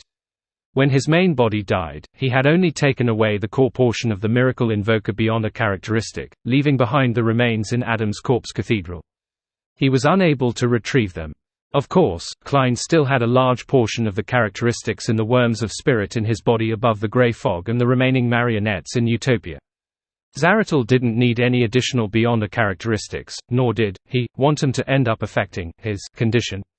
Therefore, he didn't directly use the law of convergence of beyond a characteristics to suck all the characteristics of the same pathway in Utopia. He collected them using a different method which was relatively slow and would require a certain amount of time. After making this wish, Klein summoned the curtain, draped it behind him, and snapped his fingers. Inside the junk pile, the seer pathways sequenced 9 and 3 beyond a characteristics that were separated from the curtain, previously floated up at the same time, transforming into pure light dots that drilled into Klein's body. His condition instantly returned to the time when he was almost done digesting the miracle invoker potion. Apart from the lack of a physical body, he was no different from when he was attacked. Right on the heels of that, Klein cast his gaze at Utopia, which was closely connected to him. Inside Utopia, the hooded, black-robed Zaratul, whose face was covered in white whiskers, stood on the roof of St. Ariana Cathedral. Beside him were Roselle Gustaf's, William Augustus's, and Abomination Sua's historical projection. They patiently waited for the door to the Corpse Cathedral to open and for Gehrman Sparrow to walk out. He controlled some of his marionettes, dealing with a few of the mutated Utopian marionettes, leaving the remaining portion of marionettes which remained normal to the end. At that moment, dense, illusory spirit body threads suddenly floated up from the rigid Utopian marionettes into an infinitely high height away. They instantly came to life and turned around, looking at Zaratul and his historical projections. The pairs of eyes sparkled in the darkness. At the same time, a huge shadow descended from the faint grayish-white fog, enveloping the entirety of Utopia. Zaratul and his historical projections instinctively raised their heads and looked up at the sky that suffused a faint gray fog. Sealing is prohibited here. In the next second, William Augustine's historical projection raised the sword in his right hand and solemnly made an announcement. The shadow that enveloped Utopia immediately shook as many gaps appeared. It was unable to completely isolate the marionette town from the outside world. Roselle Gustaf's historical projection immediately transformed into a torrent of information that surged towards Klein's remaining marionettes in an attempt to interfere with their movements. As for the historical projection of Abomination Sua, it attacked the shadow that appeared like a curtain in a bid to expand the corresponding gaps. Zaratul extended his hand and grafted the void in front of him to another island in the Berserk Sea that he had previously fixed. Following that, as long as he took a step forward, he would be able to leave Utopia. At that moment, Klein's marionettes snatched the opportunity before the torrent of information entered their spirit bodies. At the same time, they opened their mouths and chanted in Jotun, Leodero. In the forsaken land of the gods, with the remnant divine powers of a tyrant, Klein could directly trigger the power of a deity based on this name alone, but that wasn't the case in the outside world. As for whether or not he wanted to punish the fellow for calling out his true name, it was decided by the Lord of Storms. Klein had his marionettes recite the honorific name at the same time only to get the Lord of Storms to cast his gaze over. As one of the members of the 5 pathways of omnipotence and omniscience, the Lord of Storms was probably one of the true deities that didn't wish for Adam's plot to succeed. If Amon became the Lord of the Mysteries, the King of Space-Time, this tyrant would be in a very dangerous situation. He would have to constantly worry that the Son of the Creator would deal with him, and help Adam or the true Creator to ascend to the position of the Lord of the astral world. Therefore, compared to the Evernight goddess and Earth Mother, Lord of Storms, Eternal Blazing Sun, and the God of Knowledge and Wisdom were probably the existences who didn't wish to see Adam and Aemon succeed. If there was a chance, Klein planned on getting his marionettes to continue shouting, Orcuses, and Herebergen. Utopia's surroundings instantly turned gloomy, as if it contained the indescribable wrath of nature. Before Zaratul could take that step, the night sky instantly produced different colors of lightning. They bared their fangs and brandished their claws as they wantonly expanded. They seemed to envelop the entire sky in a sea of lightning. Boom! Boom! Before the deafening sounds could be heard, the lightning blasted like a torrential rain at Utopia. Ellipsis. The Rorstad Archipelago, New City of Silver, the top of the spire. Derek Berg, who was looking at the source of the earthquake, heard the sound of doors and windows opening at the same time. Furthermore, it repeated thousands of times. Although it didn't bring him any direct danger, the bizarre change still made Derek very wary.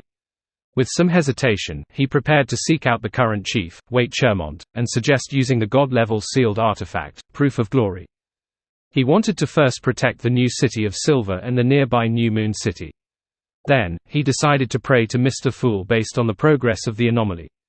Just as he turned around and walked to the door, Waite Chermont, who had a dark blue symbol engraved on his head, walked out from the corridor's light.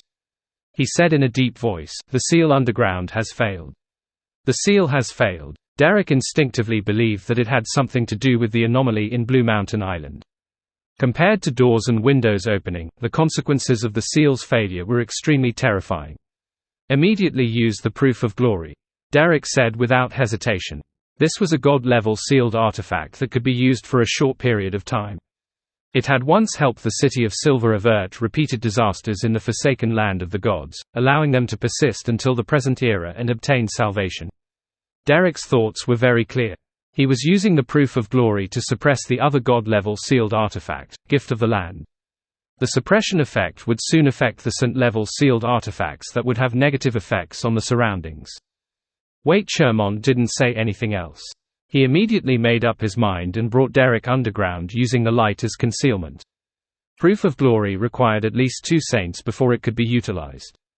This was also the reason why Waite Chermont didn't immediately head underground and came to find Derek first. Of course, if he wanted to make use of it simply, there were tricks to do so, but he had to be prepared in advance to brand the corresponding mark on his body. Byam, Cathedral of Waves. A bolt of lightning shot into Alger Wilson's room, turning into a hurried voice. "Your Eminence, most of the underground seals have failed. Only certain items remain in a balanced state thanks to their effects." Alger's brows twitched as he combined it with the phenomena of opening doors and windows in Byam City happening at the same time. He sensed that something was amiss. He immediately said to the Void, "All of you immediately form groups of 3. Take out the Grade 2 and 3 sealed artifacts that won't cause immediate danger, or those with living characteristics from underground to prevent any chain reactions. This way, the underground area would become uninhabited. The dangerous sealed artifacts wouldn't be able to cause casualties within a short period of time. With the passage of time, when the anomaly of the seals losing their effects passed, the mandated punishers would have the time to deal with the items." However, the premise was that they hadn't lost control of the 3 Grade 1 sealed artifacts. Once there was a problem with them, the negative effects would soon affect the entirety of Byam. However, with the seal no longer working, it was very difficult for the 3 items to remain without problems. The first thought that flashed through Alger's mind was to bring along the one whose negative effects had the greatest range. Then, using his own powers to make temporary restrictions, he would fly to the sea and away from Byam. This wasn't too dangerous for him for a short period of time. After all, he was a demigod. The biggest problem was that the remaining 2 Grade 1 sealed artifacts would undoubtedly cause serious damage to Byam. "At least I did my best." Alger felt that this method was safe and could handle the subsequent investigations from the Church of the Lord of Storms. It was pretty good. His gaze subconsciously looked out of the window. It corresponded to the few schools and the workhouses near the cathedral. Alger retracted his gaze and fell silent for 2 seconds before sighing. He continued, "Leave the rest to me." His words transformed into electric waves that transformed into silver lightning that flew underground. While transmitting information to the mandated punishers, Alger quickly came up with a plan in his mind. He was to immediately pray to the Lord of Storms, hoping to obtain the Lord's blessings or help. Then, he would immediately rush underground and use his Beyonder powers to forcefully suppress the 3 Grade 1 sealed artifacts inside Azure Gate. During this process, if the Lord of Storms responded to his prayers, or if the abnormality regarding the seals ended in time, there was naturally no need for him to consider any other response. However, if neither of the two outcomes occurred, and he began to find it difficult to handle the situation, then he would seek Mr. Fool's help. To Alger, once he had to do so, no matter what method he used or how he concealed it, it would be difficult for him to escape the fate of being suspected. After all, it was unbelievable for a single person to suppress 3 Grade 1 sealed artifacts single-handedly. When the time came, his only option was to immediately abandon his post after the abnormality ended or the seal began working again. His departure would waste all his years of diligence and hard work, causing him to lose his post as cardinal which he had painstakingly obtained. However, compared to his own life, this was a price he was willing to pay. As for the consequences resulting in him almost not having any chance of obtaining the Book of Calamity, Alger didn't care about it at the moment. He was still a great distance from considering such problems. Of course, as a demigod of the Church of Storms and a cardinal, he believed that he was definitely under the watch of the Lord of Storms. After abandoning his job and escaping, he needed the protection of other existences to survive. Otherwise, his outcome would be unimaginable. And regarding this matter, he could only rely on Mr. Fool. Taking a deep breath, Alger quickly chanted, "The king ruling over the skies, the emperor who controls the seas, the great god of storms, I pray for your watch and pray for your blessings." After chanting, Alger reached out with his hand, bringing with him a hurricane as he flew underground. About 10 seconds later, outside the Cathedral of Waves, there was a tidal wave that surged into the air. The blue sea water poured down, enveloping the cathedral in a thick barrier. Inside the barrier, silver bolts of lightning flashed as they drilled underground. Rumble! The lightning struck down like torrential rain, illuminating all of Utopia, illuminating more than half of the Berserk Sea. At that moment, a pitch-black cathedral with many embedded skulls appeared in midair.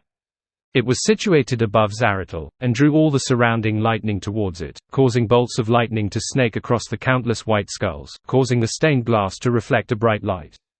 Rumble! In the places Adam's Corpse Cathedral couldn't shelter, Zaratul's marionettes, Abomination Sewer's historical projection, as well as Klein's marionettes, were instantly obliterated by the tempestuous lightning. Then, they either vanished or were reduced to tiny marks. Even Roselle Gustaf's historical projection that had turned into a flux of information wasn't spared. A strong electromagnetic hurricane wreaked havoc in this city, destroying all information structures.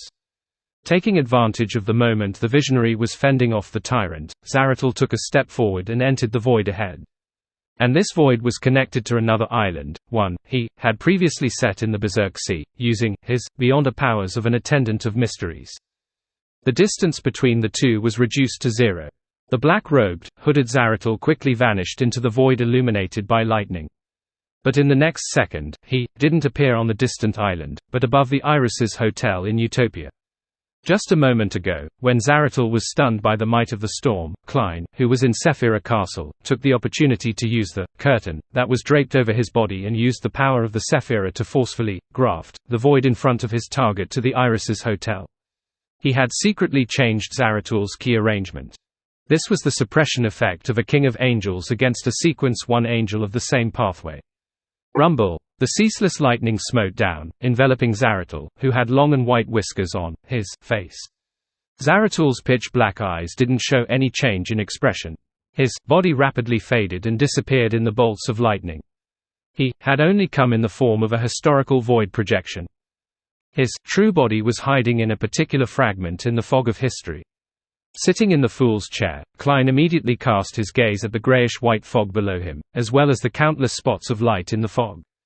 He was temporarily unable to find Zaratul because the latter definitely used a secret fragment of history that only he, or a very small number of existences knew. However, being unable to find him didn't mean that Klein could only watch and patiently wait until Zaratul reached his limits and was unable to stay in the fog of history.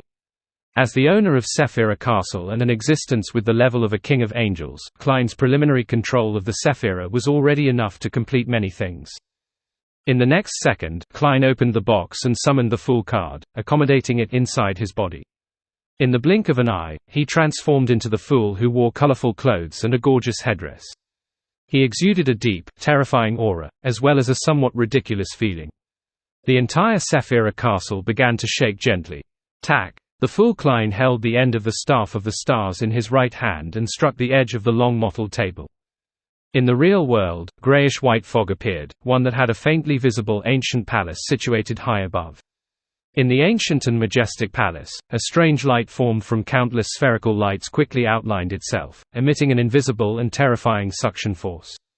The fog of history instantly boiled as Zaratul's figure quickly appeared in a spot where Klein hadn't lit up. He was hoisted up without being able to stop it. Law of Beyonder characteristics convergence. With the help of Sephira Castle, Klein projected the convergence power of Beyonder characteristics into the fog of history. At this moment, Zaratul's black-robed and hooded figure collapsed and became a pale paper figurine. His true body appeared on another island in the Berserk Sea. He quickly used the Attendant of Mysteries Beyonder powers to connect the convergence inclination effect to various paper figurines. Seizing the opportunity given to him by the paper figurines, Zaratul quickly made a wish. I wish for my Beyonder characteristic to temporarily calm down. Just as he finished speaking and pressed his palms together, he had already caught sight of his fulfilled wish. This allowed him to escape the suction force from Sephira Castle, the Fool card, and the Attendant of Mysteries Beyonder characteristic collective. At the same time, he took a step back and accurately stepped on a milky white rock. The stone had long been connected to somewhere else by him, and had been solidified in some form. As Zaratul stepped down, his figure instantly vanished. It was unknown where he had gone, but the stone seemed to experience extreme weathering as it disintegrated. The fool Klein cast his gaze down from an infinite height and scanned his surroundings, but he couldn't find Zaratul. This meant that the other party had left his line of sight. Without any hesitation, Klein immediately placed his focus on something else. He had already made all the gems on the staff of the stars light up as he simulated the Marauder Pathway's ability to deceive rules. He changed the location of his body's revival to a marionette that wasn't in Utopia. Previously, a few residents of Utopia had gone to other cities for various reasons. By going there, they would further deepen their relationship with the real world. Klein had chosen a travel enthusiast. He was now in a particular mountain range. As the second half of his resurrection was carried out, Klein took out the Fool card. He summoned the 9 unique spirit world specialties he had prepared previously and placed them together with the curtain. Right on the heels of that, he used the Staff of the Stars to activate the power of Sephira Castle and once again simulated the powers of the Marauder Pathway's ability to deceive the rules, allowing the 9 spirit world specialties and that curtain to become a part of his body. In the next second, countless fragments of light appeared around the marionette that was halfway up the mountain. And inside the marionette's body, a worm of spirit flew out. It kept fracturing and fused with the fragments of light. Soon, the fragments of light condensed into a ball of light as it solidified into Klein's figure. Just as Klein's figure finished outlining, he turned into transparent maggots that scattered in all directions, allowing a curtain and the 9 spirit world specialties to drop to the ground. Then, the worms of spirit completed the reassembly process, and part of them turned into a half-top hat, a shirt, a vest, a formal suit, and trousers. Klein didn't waste any time. He immediately grabbed the curtain and the specialties of the spirit world and began to carefully concoct the potion. To him, this was the best time to advance to Attendant of Mysteries. On the one hand, the effects of the ritual had been completed with the help of the genie. This wouldn't last long, and it would gradually disappear. On the other hand, Adam, who was most likely to destroy his ritual, was being suppressed by the Lord of Storms and had no time to interfere. If he were to consume the potion and advance to Sequence 1 at any other time, Klein was really worried that visionary Adam would make use of the Sea of Collective Subconscious to inject a negative emotion into him at a critical moment. That way, losing control was inevitable. The reason why he had called Leodero wasn't to deal with Zaratul, but to hold back the true god, Adam. During the Attendant of Mysteries ritual, there was no way to use the power of Sephira Castle to produce a nascent form of a divine kingdom in advance, isolating Klein from the outside world. This would result in the ritual being unable to establish a connection with the corresponding region in the spirit world, resulting in failure. In less than 10 seconds, a potion that was as dark as the night sea appeared in Klein's palm.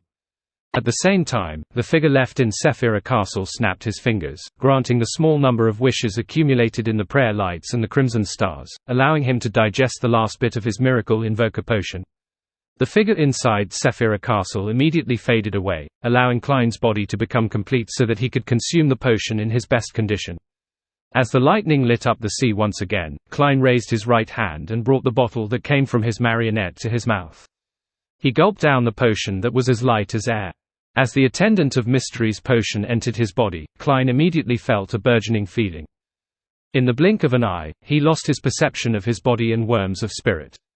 He watched helplessly as they dissipated and fused into the spirit world that couldn't be described with ordinary words or common sense. It was as though he was about to disintegrate into abstract and random pieces of information. At that moment, Klein only barely maintained his consciousness and had self-awareness. Just like that, he floated in the spirit world filled with countless strange figures. After losing the ability to sense his body and beyond characteristics, he began to experience all kinds of thoughts, information, knowledge, symbols, and labels. He completely lost himself and was teetering on the border of fusing with the spirit world. If this continued, Klein would definitely be completely lost, but at this moment, there was a connection between the spirit world and his consciousness. That place corresponded to a town. The people inside lived ordinary lives. They had their own names, their stories, and their fates. They intertwined with each other, bringing about complete information in the spirit world, which was the concept of abstractness. This town was eventually destroyed by a calamity and buried in the dust of history. Klein dispersed like a mist, almost fusing into the spirit world's body. Under the guidance of fate, he fused with the spirit world projection of the different utopian marionettes, allowing him to become corporeal again. By him, deep underground in the Cathedral of Waves, in a room that was no longer sealed. Alger extended his hands and pressed down on the door in front of him. The surface of the door was blue in color, with numerous mysterious and odd reliefs protruding out. It was ajar, and there was no light behind the door. It was unknown which world it was connected to. The darkness seemed to have a life of its own. At this moment, a stream of water silently surged out, eroding the surrounding area.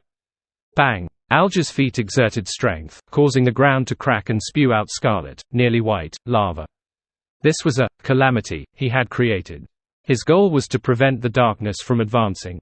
However, after the surging lava entered the darkness, it disappeared without a trace. The darkness shrank back a little and paused for a second before continuing its corrosion. Boom! Alger continuously created hurricanes, torrential rain, and lightning calamities, blocking the darkness again and again. He held the azure gate firmly with both hands, not letting it open further. If he were to only face this Grade 1 sealed artifact, Alger would have been completely fine. He would even have the capacity to attempt sealing it, but at that moment, he still had two similarly dangerous items around him. This forced him to sing loudly.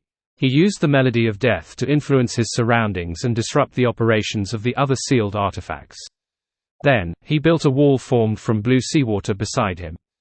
However, the wall was slowly being dyed grayish-white, as if it had been petrified. Yet, the pandemonium didn't yield as it extended towards Alger's body. I can last for at most 30 seconds. The Lord of Storms hasn't responded the entire time. Thoughts raced through Alger's mind as he suppressed his unwillingness and reluctance. He quickly made a decision. Without any hesitation, he immediately accentuated a hexagonal crystalline snowflake on his palm. This was the mark left behind after he participated in the Tarot Club for the first time.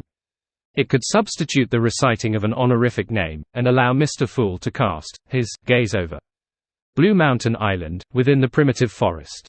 At the door of flesh and blood, spherical lights collapsed and converged in an attempt to undergo a qualitative change. They seemed to form a body consisting of a series of doors. The body wore the blood-colored tidal wave as its robe as its body constantly warped and changed, reflecting different regions and planets. At this moment, a blinding ray of sunlight shone through the darkness. It descended from the astral world and melted everything it encountered along the way. Other than this ray of sunlight, an inscrutable darkness of the night surged over, attempting to devour Mr. Dor Bethel Abraham, who was seeking to advance to Sequence 0.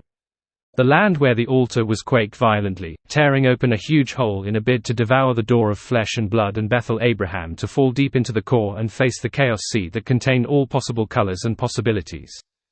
Following that, a blurry light seeped out from the void and enveloped the forest, attempting to restore the basic structure of the trees, mud, and altar. And at the only gap in the light, a pair of brass-colored eyes emerged. They stared at the door of flesh and blood and Bethel Abraham, hoping to reflect them into their eyes. Mr. Door let out a low roar, causing his blood-colored robe to flare up. The robe connected to the evil tide that surged behind the door of flesh and blood, spreading out to the crimson moonlight. The moment it touched the moonlight, the inscrutable night that could not be seen gathered on its own. It stretched out its limbs and head, turning into a shadowy female human.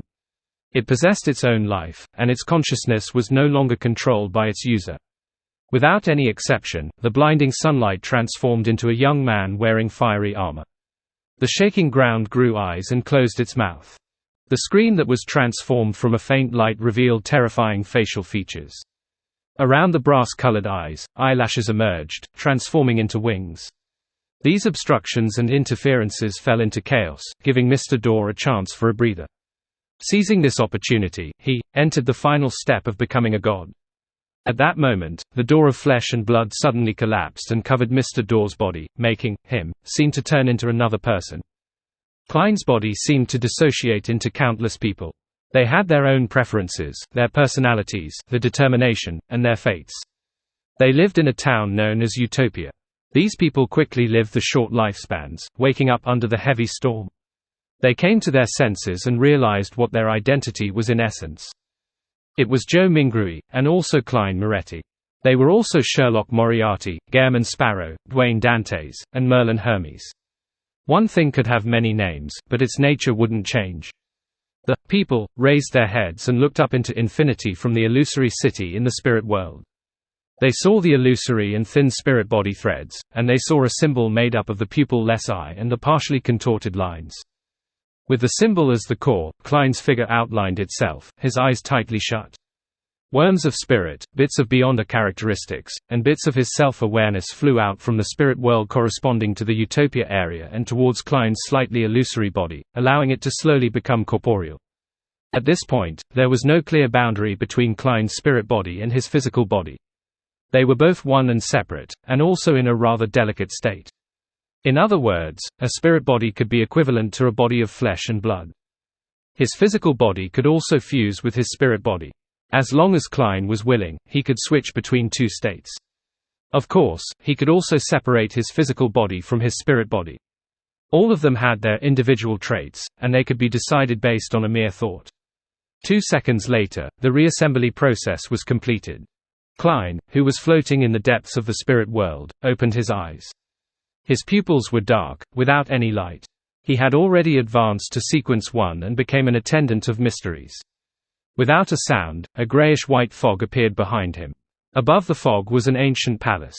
Inside the palace stood a door that was stained bluish-black, formed from countless spherical lights.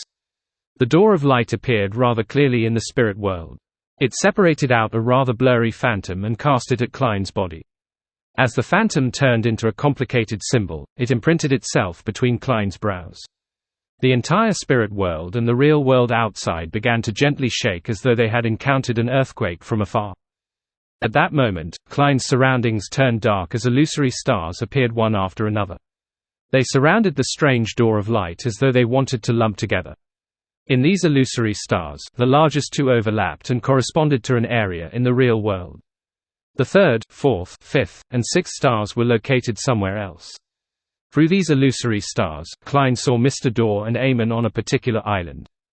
He saw Antigonus in the dilapidated palace inside the concealed world, and Zaratul who was hiding somewhere unknown. He saw Palais Zoroast in Leonard's body and dark demonic wolf Kotar. With the help of the changes caused by further deepening his control over Sephira Castle, Klein found the angels and kings of angels corresponding to the 3 pathways of mysteries. Of course, such a vision only lasted for a few seconds. Once Eamon and Zaratul reacted and used the correct method to conceal themselves, Klein would no longer be able to lock onto the true bodies. Without any hesitation, Klein raised his right hand and snapped his fingers. The staff of the stars that was originally placed in Sephira Castle had appeared in his palm. He also split a portion of the worms of spirit to let them enter Sephira Castle to prevent any abnormalities and respond to his believers. After becoming an attendant of mysteries, Klein's control over Sephira Castle deepened, allowing him to take out items from inside at any time. In the next second, the various gems on the staff of the stars lit up as Klein's figure vanished from the spirit world. He instantly wandered to a swamp and arrived in front of Zaratul. Dressed in a hood and a black robe, the white-bearded Zaratul didn't panic. He used his attendant of mysteries beyond powers to make all kinds of connections as he extended his left hand and grabbed into the void ahead. Gradually, Alja's body turned grayish-white, almost about to petrify. Could it be that Mr. Fool doesn't favor me because of my failure to monitor Verdu? He frowned slightly, wanting to give up, but he stayed underground. At that moment, a grayish-white fog appeared in front of him. All the sealed artifacts fell silent. After Mr. Door, Bethel Abraham was enveloped by the door of flesh and blood. A familiar voice echoed in his ears. You wish to bring the disaster back to the real world. Bethel Abraham's actions instantly slowed down. Give up. I have a way to deal with it. I'll let you sleep and let you get the peace you want. That familiar voice sounded again. Mr. Door's figure that had shrunk from the ball of light came to a halt as though he had fallen into an intense internal struggle. The layered doors in his body were just a little short of fully being reassembled. Amidst the illusory whooshing sounds, the crimson tide that barely squeezed through the gap in the door of flesh and blood became even more turbulent. The blood-colored robe landed heavily, about to envelop Bethel Abraham once again. However, as it descended, the brass-colored eyes, the young man in the fiery armor, the hazy barrier of light that accentuated terrifying facial features, the ground with opened eyes and closed mouth, and the shadowy woman vanished silently from the world. In that instant, a blazing sun appeared above the forest. Day replaced the night, causing all the shadows to rapidly disperse. This caused the blood-colored robe to rise once again, scattering even more crimson moonlight, causing all the disturbances to return to their mother's embrace. Seizing this opportunity, Mr. Door's illusory eyes closed as he lowered his head. All right, he painfully said the first word after his return to reality. His figure completely froze as he raised his right hand and pressed it to his face. The next second, Mr. Door lifted his head and wore a crystal monocle on his right eye. A beam of light erupted from the monocle, illuminating the entire world. At that moment, all the errors of the seals that had failed were fixed. Everything that seemed normal showed errors. All the clocks jumped several seconds forward. The Marauder Sequence Zero Errors ritual was to replace someone during the Apotheosis ritual. And Mr. Door's return seemed to directly trigger his Apotheosis ritual. The light converged immediately, and Mr. Door had turned into Aemon with his pointed hat and classic black robe. The blasphemer held a simple and unadorned key that seemed to be forged from pure starlight in his hand. Above him, the blood-colored robe descended, wanting to embrace him into its arms. Behind him, the crimson tide angrily squeezed through the remnants of the door of flesh and blood in a last bid to enter the world. In that short moment, the blood-colored moon glowed even brighter, blocking the sun, night, earth, blurry light, and the strange white tower outside. Faced with the corruption from an outer deity, Aemon's lips curled up slightly. He extended his right hand and took out an abnormally ancient stone slab from an unknown location. The first blasphemy slate. Then, he used the stone slab formed from the Chaos Sea to block the remnant opening of the door of flesh and blood. Then, he used it as a substitute to receive the falling blood-colored robe. The first blasphemy slate turned illusory, as though it was connected to an infinite sea that contained all the possible colors. The sea surged and swallowed the blood-colored robe, blocking the crimson tide from the cosmos. The already collapsed door of flesh and blood rapidly shrank before quickly disappearing. An angry and terrifying roar resounded in the air from within. In the next second, the crimson moon appeared in the sky. The color quickly faded and turned pure. On it was a huge, distorted, crimson figure. Wearing a pointed hat and a classic black robe, Aemon adjusted the monocle on his right eye and waved his hand at the crimson figure and the bright moon that was staring at him. He then smiled and bowed slightly in all directions.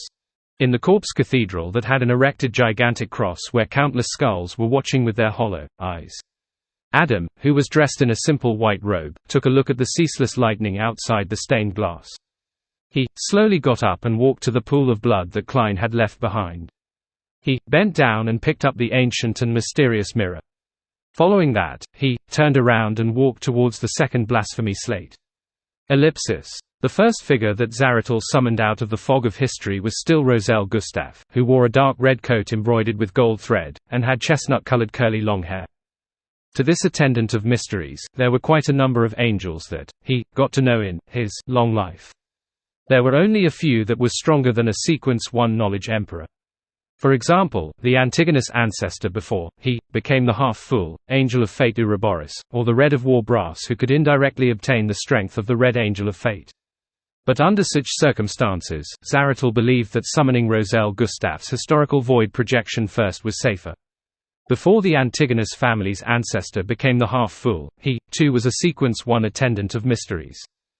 Therefore, he would be suppressed by the enemy, who had deeper control of Sephira Castle and a level that surpassed most kings of angels. After all, his enemy was the closest to a true god. After Zaratul chose to cooperate with the Rose School of Thought and Adam, the success rate of summoning the Angel of Fate Ouroboros would undoubtedly drop. It wasn't suitable for him to attempt it at a critical moment.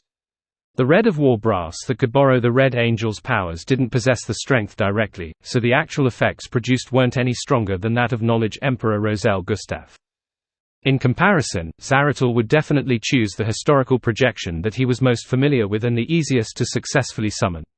His plan was to seize the opportunity that Gehrman Sparrow had directly wandered here without preparing any historical void projections in advance, to use Knowledge Emperor Roselle Gustaf, the Red of War Army Brass, and Abomination Suet to hold him back and leave him enough time to create a miracle for himself.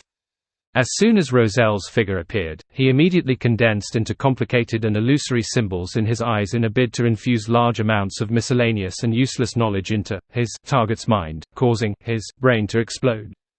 At the same time, Zaratul used the various connections he had set up in advance to move himself.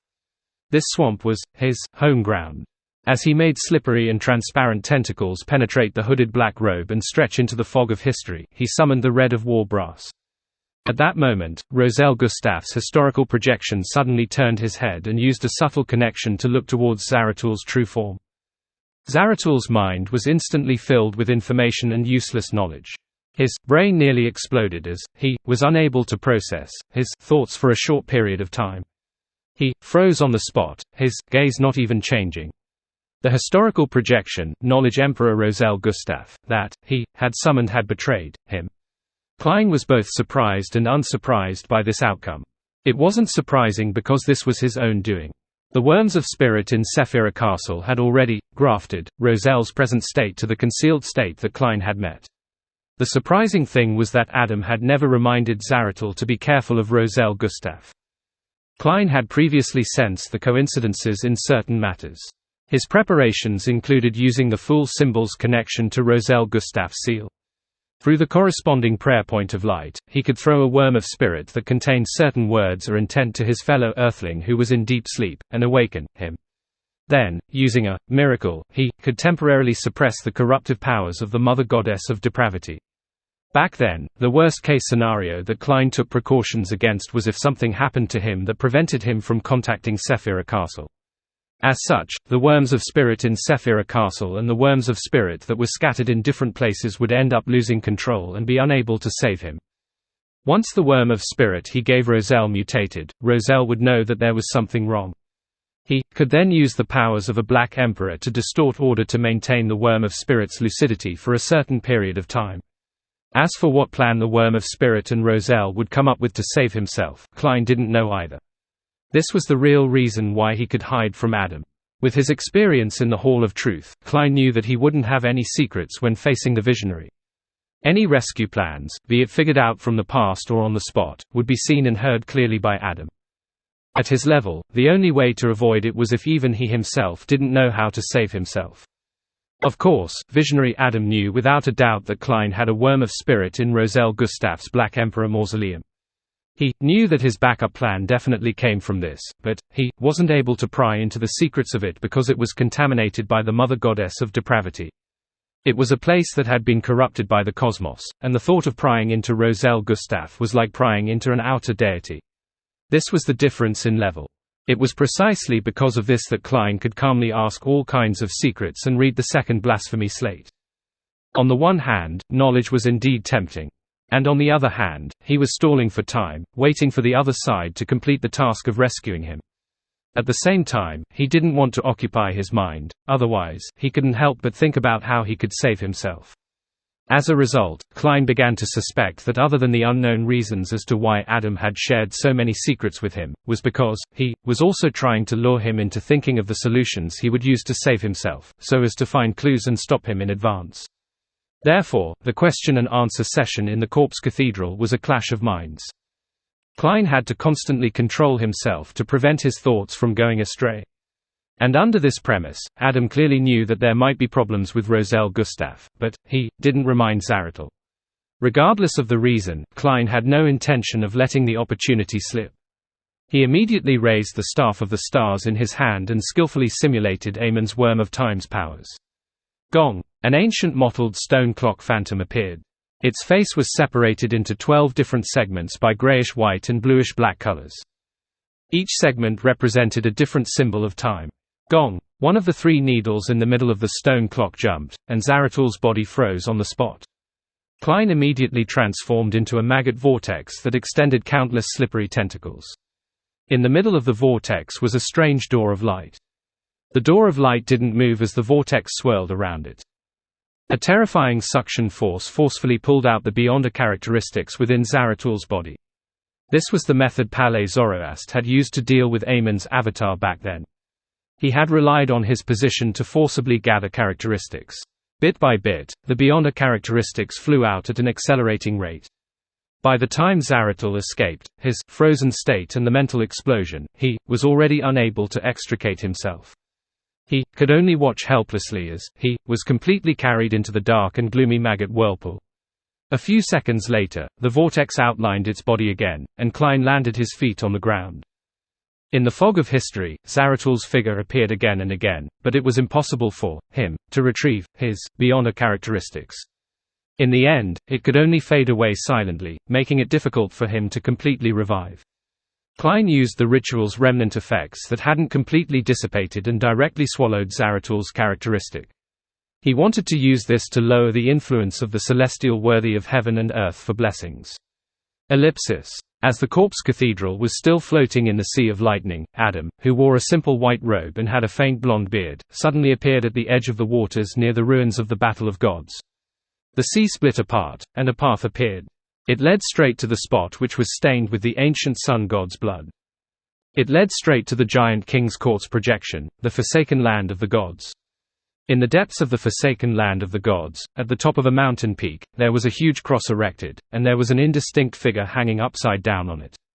End of the 7th volume, The Hanged Man. Late at night, the clanging sound of the door and windows opening woke Wendell up from his deep sleep. He warily rolled off the bed and surveyed his surroundings. What happened? Utopia encountered a super heavy storm. It wasn't easy for the recently insomniac Wendell to fall asleep, but he had no choice but to get out of bed. His mind was still lethargic, and he looked rather lost. He soon realized that there was no wind blowing in from the open window, nor did the rain enter. It was like he had opened it while sleepwalking to take in fresh air. Wendell suddenly thought of the supernatural events that he had experienced and learned from the dossier. He was reminded of the fear of the unknown that once ruled his heart. He didn't know what else would happen next, nor could he guess what he would encounter. He felt a chill run down his back as he shivered again. At this moment, he heard the commotion outside the door. All sorts of voices entered his ears. There were the loud sounds of running, the sounds of judgment, the declarations of orders to be changed, and unconcealed shouts. Something is wrong with the underground seal. Be on high alert. Underground seal. What kind of item is sealed beneath the Irises Hotel? Wendell was surprised and confused. He couldn't help but walk to the door and look around. He then saw an MI9 colleague, who he barely knew, and Colonel Zio Derecha, who was on duty tonight. Did MI9 find Utopia because of me? They're here to handle the abnormality. Wendell instinctively frowned just as the thought flashed through his mind. He discovered that the corridor outside was completely different from the Irises Hotel. Not only were there gas lamps on both sides, but there were also classical candle stands. The floor was very bright, and the ceiling was more than 3 meters high. This isn't the Irises Hotel. Wendell suddenly turned around and sized up the room he was in. He quickly recognized that this was his sleeping quarters at MI9 headquarters. His luggage was placed quietly in a corner without any signs of movement. Wendell clearly remembered that he had headed to Utopia through the washroom in his room. He wasn't too confident in the process, so he didn't bring his luggage and only held the subpoena from Utopia's courts. Tap, tap, tap. He quickly ran to the window and looked outside. What greeted his eyes was the garden and lawn at MI9 headquarters. I'm back in Backland again. Or perhaps, I didn't return to Utopia at all. I was just too tired and ended up having a dream in my sleep. Wendell dazedly walked back to his bed and sat down. After about 10 seconds, he suddenly jumped up and picked up his coat from the ground. Then, he saw the Utopian subpoena in the inner pocket of the coat when it should be inside a drawer. Wendell fell silent, as though he had become a statue. Travel columnist, Monica, also woke up from the banging of the doors and windows. She sat up straight, pulled the blanket up, and placed it in front of her chest. The sleepy-eyed Monica's first reaction was that a robber had barged into the hotel. She was about to scream and call for the police. But in the next 10 to 20 seconds, Monica didn't hear any footsteps entering her room. However, there were more and more people gathered along the corridor. What happened? It doesn't seem like a hurricane. Was it a prank? Damn clown, if I knew who it was, I would definitely kick his ass hard. The voices of discussion were mixed with all kinds of curses. Monica didn't think much of it when she heard it. Instead, she thought of using the crowd's discussion to consider the reason underlying the paranormal activity and write it in her traveling column. But as she listened, she gradually realized something was amiss. How could Iris's hotel have so many guests? She remembered clearly that on this floor, there were at most 5 rooms with guests. This included her room. At that moment, Monica thought of the ghost stories she had heard. She immediately felt as if there were wraiths and shadows outside. She had originally stretched her feet towards the bedside, preparing to leave the room to participate in the discussion and grasp more details for her writing material. But now, she retracted her feet and curled into a ball, trembling. A few seconds later, she heard a man say, "I asked the hotel owner, and he said that he had no idea what happened. Perhaps there was a short storm just now. Return to your room and get some rest. Remember to lock the windows. Yawn. I have to get up early tomorrow to go to the Royal Museum." Royal Museum. Monica was stunned. As a travel columnist, as a traveler who had been in Utopia for a long time, she naturally knew that there was no Royal Museum. In the Lowen Kingdom, a museum with such a royal name would definitely be in Backland. To take a steam locomotive from Utopia to Backland required many hours. Even if he woke up early, he wouldn't be able to arrive before the Royal Museum closed. Monica was puzzled. She slowly lifted the blanket. She heard the sound of the door and windows closing continuously. She got off the bed carefully and walked towards the door. During this process, she gradually saw the room through the moonlight. Hiss! Monica almost screamed. This wasn't the guest room she had slept in previously. Regardless of the layout or arrangement, they were completely different. The ghost stories that she had thought of earlier surged into her mind again, causing her legs to give way, and she almost couldn't support herself. Just as Monica's teeth were chattering, she saw a hotel name card on the table. It was prepared for guests. If she brought it out, she would be able to get someone to guide her back when she was lost, even if she didn't know the language.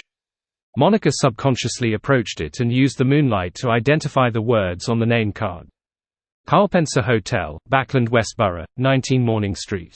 Backland Westborough. Backland. Monica's eyes widened as she felt like space and time had gone topsy-turvy. Backland, Hillston Borough, in a house with a fireplace.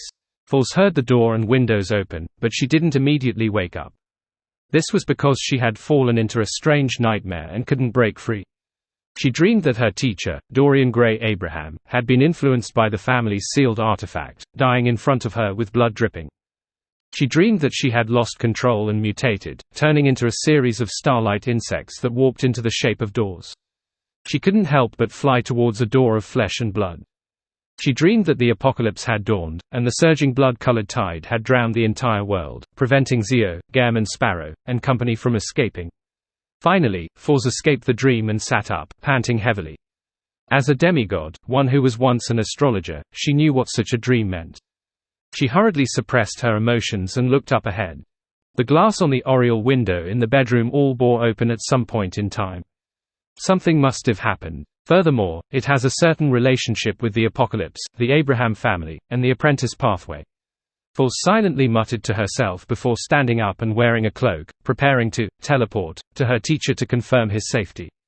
Such a change made her feel a sense of urgency towards advancing to Sequence 3 or even Sequence 2. After learning about the Apocalypse from Mr. Fool and the World Gareman Sparrow, Foz had actually been working hard, but the secret sorcerer potion wasn't something that she could digest in a short period of time. Furthermore, without making any contributions, she couldn't bring herself to ask her teacher for the Wanderer's formula and ingredients. Of course, if she was willing, she could have obtained it from Mr. Door. However, how could she have been bewitched after receiving all kinds of reminders? Phasing away, Foz vanished from the room. A few seconds later, she appeared at Dorian Gray Abraham's residence and saw her teacher sitting there, pressing down on his heart as though he had been frightened.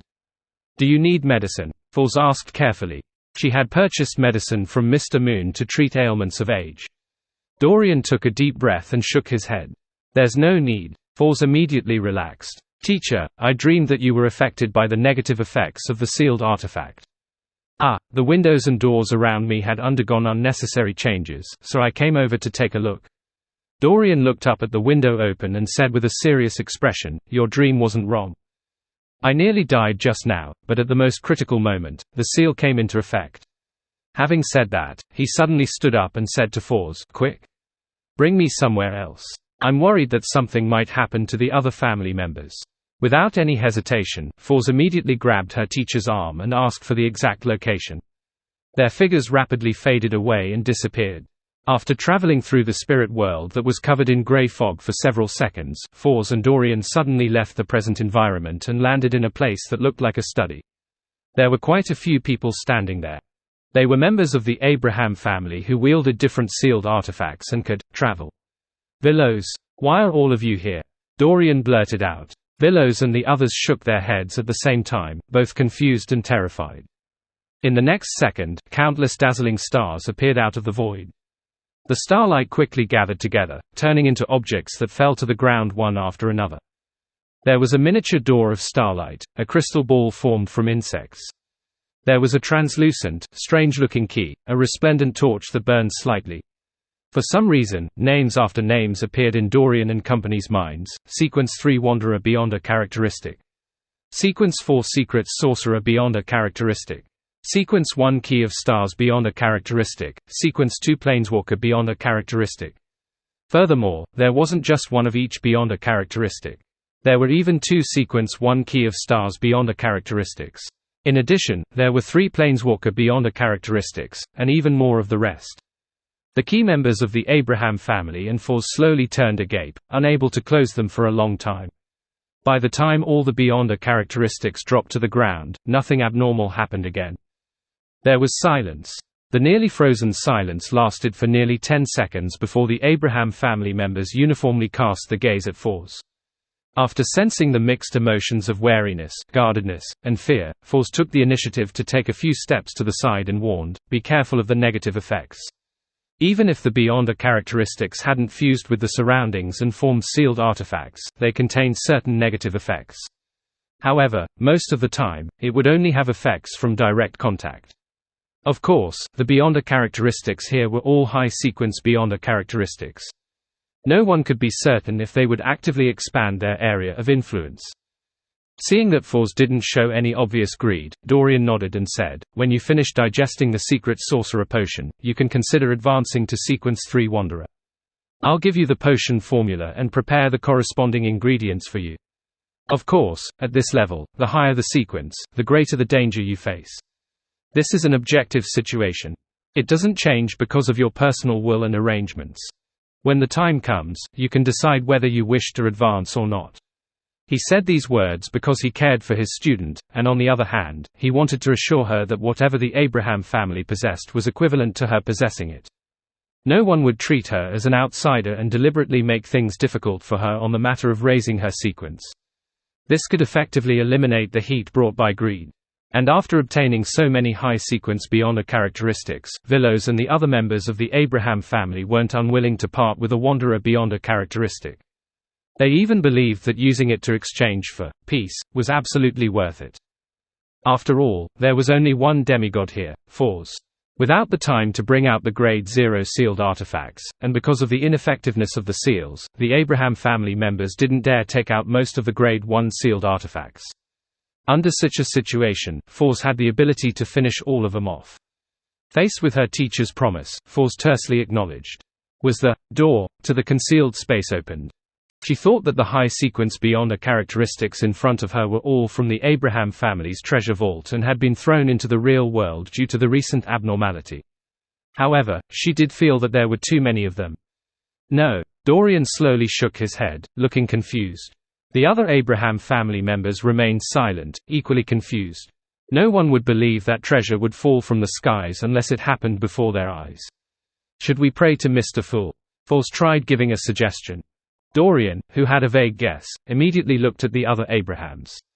He saw the ones who had changed faiths to Mr. Fool nod in agreement. Those who hadn't changed faiths were clearly hesitant and eager to object. After some consideration, Dorian composed himself and said, "Gather the ones with negative area of effect traits while using the correct method. Prevent them from combining with the surroundings. I'll pray to Mr. Fool at the side." All right. The few members of the Abraham family hesitated for 2 seconds before agreeing. Following that, they seized the opportunity to identify the characteristics and attempt to gather them. After some of the members had obtained a certain amount, Dorian finally retreated to Fors's side and bowed his head to pray to Mr. Fool. Soon, a grayish-white fog and an ancient palace deep in the fog appeared in front of him. A high and solemn voice resounded in his ears. "These are the relics of Mr. Dor. Your bloodline curse has been completely removed. Relics of Mr. Dor. Relics." Dorian ruminated over the word and opened his eyes, casting his gaze at the high sequence beyond characteristics. He looked on silently, his vision gradually blurring. Eastchester County, the Hall family manor. Alfred and the others, who had just figured out the source of the explosion and the enemy attack, saw the doors and windows opening at the same time as they crashed into the walls. During this process, several pieces of glass shattered. There is indeed something abnormal. Alfred raised his hand with a solemn expression. He said to his adjutant, squire, personal guards, and bodyguards, "Retreat back to the main house to prevent any accidents that might happen next. At the same time, send a telegram to the Archbishop of Eastchester Diocese, and request for assistance." He felt that the most important thing right now was not to investigate the anomaly, but to protect his father, mother, and sister. He had plenty of time to do the former after daybreak. But if anything happened to the latter, it would be impossible to make up for it. After returning to the manor's main house and arranging for strict patrols, Alfred walked into the living room and said to Earl Hall, there was indeed something abnormal, but the guard couldn't describe what he saw. He only felt extreme fear at that moment. Earl Hall nodded calmly and said, "We'll do further investigations after daybreak. Sit down and get some rest." Beside him, Audrey was holding her mother's arm as she quietly listened to her father and two brothers talking. Of course, this was only an image. She had been continuously releasing virtual personas in an attempt to find the reason for the sudden opening of doors and windows from the memories of eyewitnesses. After a few minutes, she ended the investigation, somewhat disappointed. For the time being, she temporarily attributed it to the influence left behind by the Mind Dragon, Area Hog, and Mr. Roth. At that moment, she realized that the golden retriever, Susie, had a strange look in her eyes. She quickly sent out a virtual persona and entered the mind island of the other party's soul to have a private conversation. "What did you discover?" Audrey asked directly. On Susie's mind island, a voice resounded, "I smell a thick scent of blood." At the edge of the manor, it happened sometime before the doors and windows opened. Yes, it happened about 10 seconds after the explosion. After hearing that, Audrey pursed her lips and fell silent for a few seconds. "Go take a look." Susie immediately stood up and tiptoed out of the living room. She left the manor's main house from a side door on the first floor. During this process, there would be people looking at her from time to time, but they didn't mind her and didn't attempt to stop her. After all, she was just a dog who had mastered psychological invisibility. After walking the path to the furthest building from the manor's main house, Susie twitched her nose and chose an open window before jumping in. Then, she saw a bloody corpse on the bed. Its skin had shed. And what she saw was equivalent to Audrey seeing it through the virtual persona that she planted in her mind island. In the living room inside the main house of the manor, Audrey, who was holding her mother's arm, lowered her head. Then she lifted her head, and her eyes swept slowly and deeply across her family's faces: Earl Hall, Lady Catelyn, Hibbert, and Alfred. She maintained her silence, becoming increasingly silent. Byam, inside the Cathedral of Waves. Alger, who was wearing a robe embroidered with the storm symbol, walked out from the underground area one step at a time. He nodded at the mandated punishers and priests who were waiting by the sides. The seals were restored to normal in time. You can return the items under your watch. Yes, Your Eminence. The mandated punishers, priests, and bishops heaved a sigh of relief as they struck their left chest with their right fists. Alger didn't say anything else as he responded with the same salute. After returning to his room, he slowly looked around. He took a deep breath and found a seat to sit down. The fool that doesn't belong to this era. Alger silently prayed to Mr. Fool, expressing his thoughts of preparing to leave the Church of Storms. The explanation that the seal was restored to normal in time could only convince relatively low-level members of the Church. It was impossible to hide from any cardinal or high-ranking deacon, much less the pontiff and the Lord of Storms. And if he didn't get Mr. Fool's approval and protection, Alger didn't dare leave the Church of Storms so casually. He would definitely suffer the wrath of a god. A few seconds later, he saw the familiar boundless grey fog and heard Mr. Fool's reply, "Okay. Go to the Church of the Sea God." Phew. Alger relaxed, stood up, and took off his storm robe. After changing into a linen shirt, brown jacket, and pantaloons, Alger looked at the cardinal robe on the table and fell silent for a while. Then, he reached out and folded the robe neatly. After carefully examining it for a few seconds, Alger retracted his gaze and flew out of the cathedral through the open-board window by controlling a strong wind. He first flew to the bell tower and landed on the top. He looked down at the surrounding streets and down at Byam. During this process, Alger stepped on the edge of the roof and slowly circled it. Finally, he closed his eyes. A hurricane suddenly stirred as it swept Alger towards the Church of the Sea God. In the ancient palace above the fog, Cline silently sat on the high-backed chair belonging to the Fool. His figure would occasionally turn incorporeal, as though he was wearing a mysterious and classical black robe. During such instances, he wore a hood that made his face indiscernible. At other times, he would return to normal. However, he was enveloped in a faint grey fog. The frequency of this change gradually slowed down. And every time Cline transformed into the black-robed, hooded figure, slippery tentacles with strange patterns growing would extend out from under his clothes. These nearly transparent tentacles flailed about, striking everywhere as if taking the palace for itself. After a while, Cline's figure finally stabilized. Out of habit, he raised his right hand and rubbed his temples as he muttered to himself, "The awakening of the celestial worthies will is faster and more intense than I expected. If I hadn't devoured Zarathul's beyond a characteristic and used the remnant mental imprint to balance it and stalled for time, I wouldn't have been able to adjust my state and stop him from awakening." However, this made Cline's mental state rather unstable. And he didn't lose control because his miracle invoker potion had already been completely digested, and the new attendant of mysteries beyond a characteristic he consumed was mostly digested shortly after consumption. The identity of the world was a blessed of the owner of Sephira Castle, making it directly equivalent to the attendant of mysteries. Therefore, Cline had already acted the role of attendant of mysteries for a very long time, and it had been quite successful. As for the second attendant of mysteries beyond a characteristic, he still needed some time to digest it. After stabilizing his anchors, the will of the celestial worthy, and the weak balance of his consciousness, Cline leaned back in his chair and observed the various powers brought about by the attendant of mysteries beyond a characteristic. Among them, there were three most important ones. They were all grasped by Cline using Sephira Castle and the curtain ahead of time, but he just didn't know the exact names. The first was regenerate. If the materials that made up an item once had a spirit body, then the attendant of mysteries could use the powers of regenerate to summon the corresponding spirit body threads, making the item become his marionette. Then, he could establish a deep connection with the item and also naturally transform it into a marionette. To put it simply, an attendant of mysteries couldn't allow something that didn't have spirit body threads to produce spirit body threads, but he could allow some items to regenerate their spirit body threads that had long disappeared. The former represented metallic items, gold coins, gold pounds, and so on. The latter mainly consisted of beef, fish, and other food.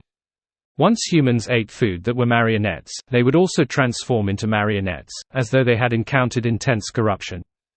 The second was reassembly, which was also known as tampering. It could reassemble many physical objects or abstract concepts into something different, resulting in an unbelievable effect. It was like changing the definition, logic, orientation, or rules. The third was the realm of mysteries. This was an ability used to create an embryonic form of a divine kingdom. It could bring about a certain concealment effect. Reassembly represents the authority of change, while the realm of mysteries represents concealment. The two essential elements of the fool's symbol are in place. However, reassembly and tampering doesn't sound nice, and the meaning isn't clear enough. Grafting is still better. It's obvious at a glance. Klein mumbled inwardly before casting his gaze around. Now, he had deepened his control of Sephira Castle. He could directly borrow the powers nearing Sequence 0 of the Seer pathway. He could also use most of the Beyonder powers below Sequence 0 of the Marauder and Apprentice pathways. It was quite similar to Dark Angel Sasria from back then. Of course, Dark Angel Sasria could only use the first blasphemy slate to indirectly use the powers of the Chaos Sea. As for Klein, he was the owner of Sephira Castle, one that hadn't fully gained control of the Sephira. Therefore, his level was higher than Dark Angel Sasria's. As for strength, in theory, he was stronger, but his strength was affected by too many factors. Having only become a Beyonder after a few years, Klein couldn't guarantee that he would definitely be able to defeat Heaven's Deputy and the left hand of God. In short, he was now considered a king of the King of Angels, and he was very close to the level of a true god. After gaining a deeper grasp of Sephira Castle, the difference between me and here and in the outside world is almost gone. It wouldn't result in me being a king of angels outside but having the power of a true god in Sephira Castle. The greatest advantage here is it provides me a defensive barrier that even a true god can't break.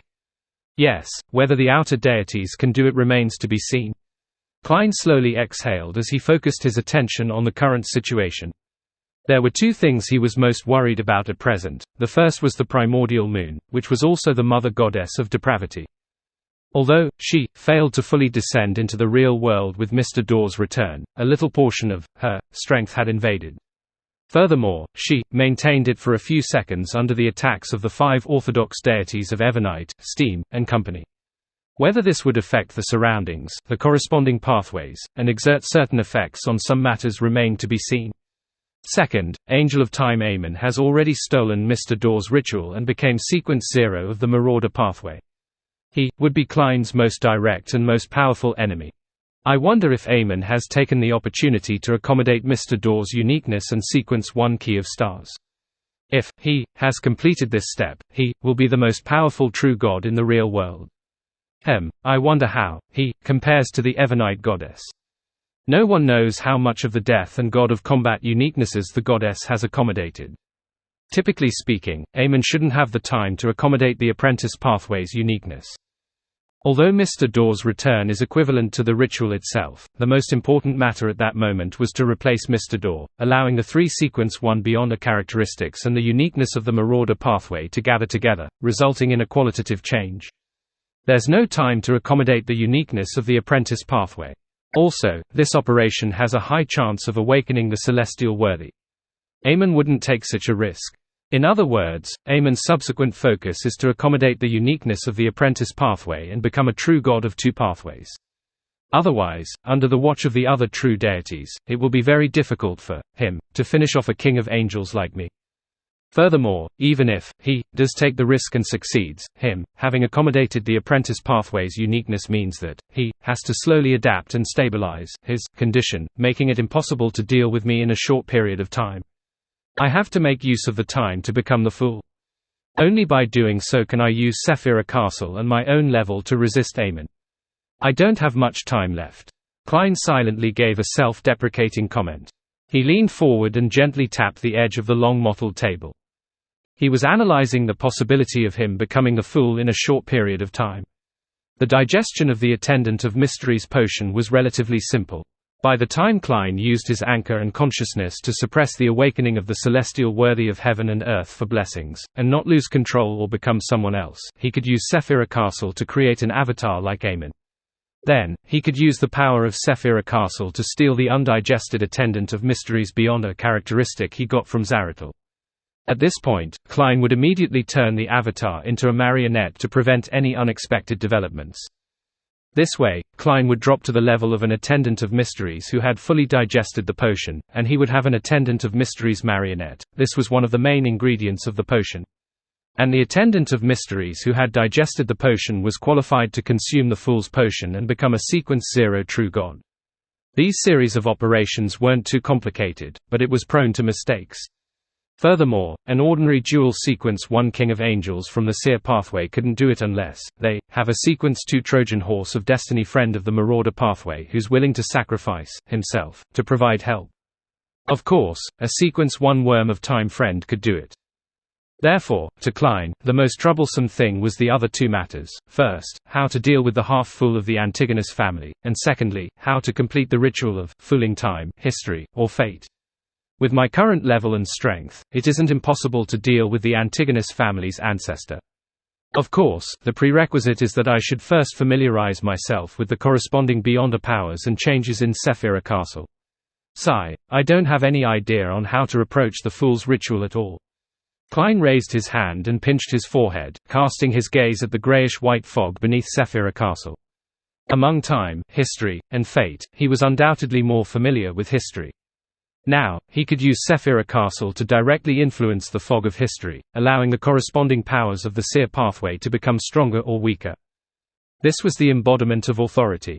Fooling history. Fooling history. Klein tapped the edge of the long mottled table again as various thoughts flashed through his mind, but he repeatedly wrote them off.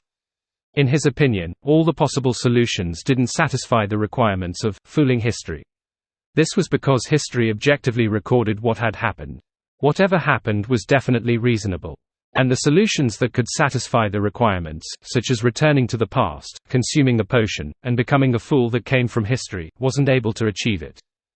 At the very least, Klein had never seen the ability to reverse time. As his gaze moved deep into the fog of history, Klein suddenly had a feasible idea. The present reality of history was this: the Tarot Club members believed that they were following the fool that didn't belong to this era, an awakened ancient god or an existence that surpassed an ancient god. In fact, Mr. Fool was originally just an ordinary person hanging above the grey fog. He used all sorts of resources to package himself and improve himself. Klein's thoughts were inspired by Aemon. He could use Sephira Castle to create an avatar, and let the avatar use Sephira Castle to steal the fate, consciousness, anchors, and Zarathul's sequence 1 attendant of mysteries beyond a characteristic. Therefore, the main body's beyond a characteristic was formed purely from the one inside the curtain, in which the celestial worthy of heaven and earth for blessings was slowly awakening in. This way, the understanding of the Tarot Club members was correct. Mr. Fool was a great existence that was awakening. This went against the true history, but it was a fact grounded in reality. It could fulfill the requirements of the ritual. Of course, the premise was that the act of stealing an avatar needed to happen in Sephira Castle or other concealed areas. Otherwise, it would also be recorded in history, preventing it from achieving the effects of fooling. As for how he was to deal with the celestial worthy of heaven and earth for blessings when he awakened, and how his avatar was to kill his true form and make him a potion, Klein was temporarily out of a solution. The result of this attempt is equivalent to suicide. Hey, before being killed by the celestial worthy, my avatar's attendant of mysteries beyond a characteristic would have been digested by then. After all, I successfully revived the Lord of the Mysteries. Klein shook his head and threw the incomplete plan to the back of his mind. Under the circumstances where he couldn't think of a solution, he decided to seek advice from the existences that might know what to do. He had two targets: one was Snake of Fate Wulorceptin, and the other was the Evernite goddess. The former might have some thoughts about fooling fate, while the latter probably knew what kind of ritual the ancestor of the Antigonus family used to accommodate the fool's uniqueness. After stabilizing his mental state, Klein left Sephira Castle and directly teleported to Backland. Deep in the forsaken land of the gods, on the peak of a mountain stood a gigantic cross that bordered the realm of reality and illusion. There was a blurry figure hanging there. Ancient wooden stakes dyed with fresh blood that didn't drip down passed through his body, nailing him to the cross. At the bottom of the cross was the angel of fate Ouroboros, who was wearing a simple linen robe and had silver hair that reached his waist. He sat there cross-legged with a gentle and pious expression as he closed his eyes and prayed. Adam, whose face was half covered by a pale blonde beard, walked over and stopped in front of the huge cross.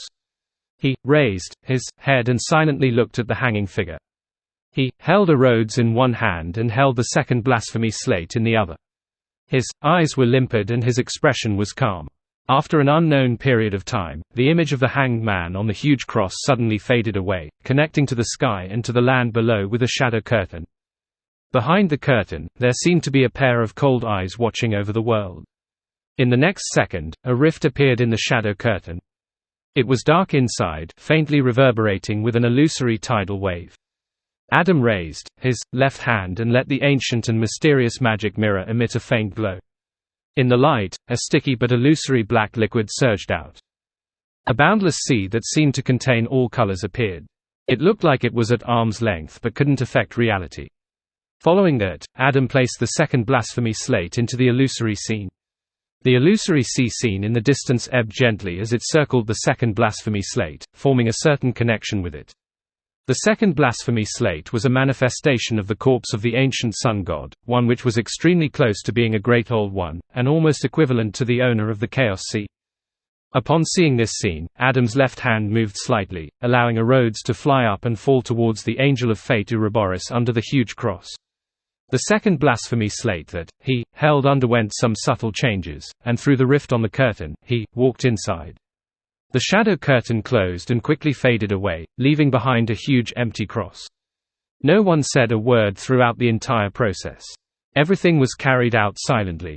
Angel of Fate Ouroboros didn't even attempt to open his eyes. At the same time, Amun became a god and used the first blasphemy slate to block the tunnel that the mother goddess of depravity was trying to enter through. The Lord of Storms finally smote apart the corpse cathedral that Adam had envisioned out of nothing, and one of Adam's identities. After a while, Tail Devourer Ouroboros opened his eyes and cast his gaze at a rhodes, which had landed on his lap. On the surface of the mirror, silver words appeared in the swirling illusory water. You should know the feeling of piously believing and following a great existence, right? Ouroboros nodded indifferently. So, can you send me back to my lord? On the surface of the mirror, silver words squirmed and formed a new sentence. Once you answer, you can ask me 2 questions. Ouroboros silently looked at the ancient mirror in silence for a long time. Finally, Rhodes couldn't help but produce a new question. Why aren't you answering? Ouroboros looked at himself in the mirror and replied calmly, I haven't thought through it yet. 3 questions. On the surface of the magic mirror, the silver light slowly outlined 2 words.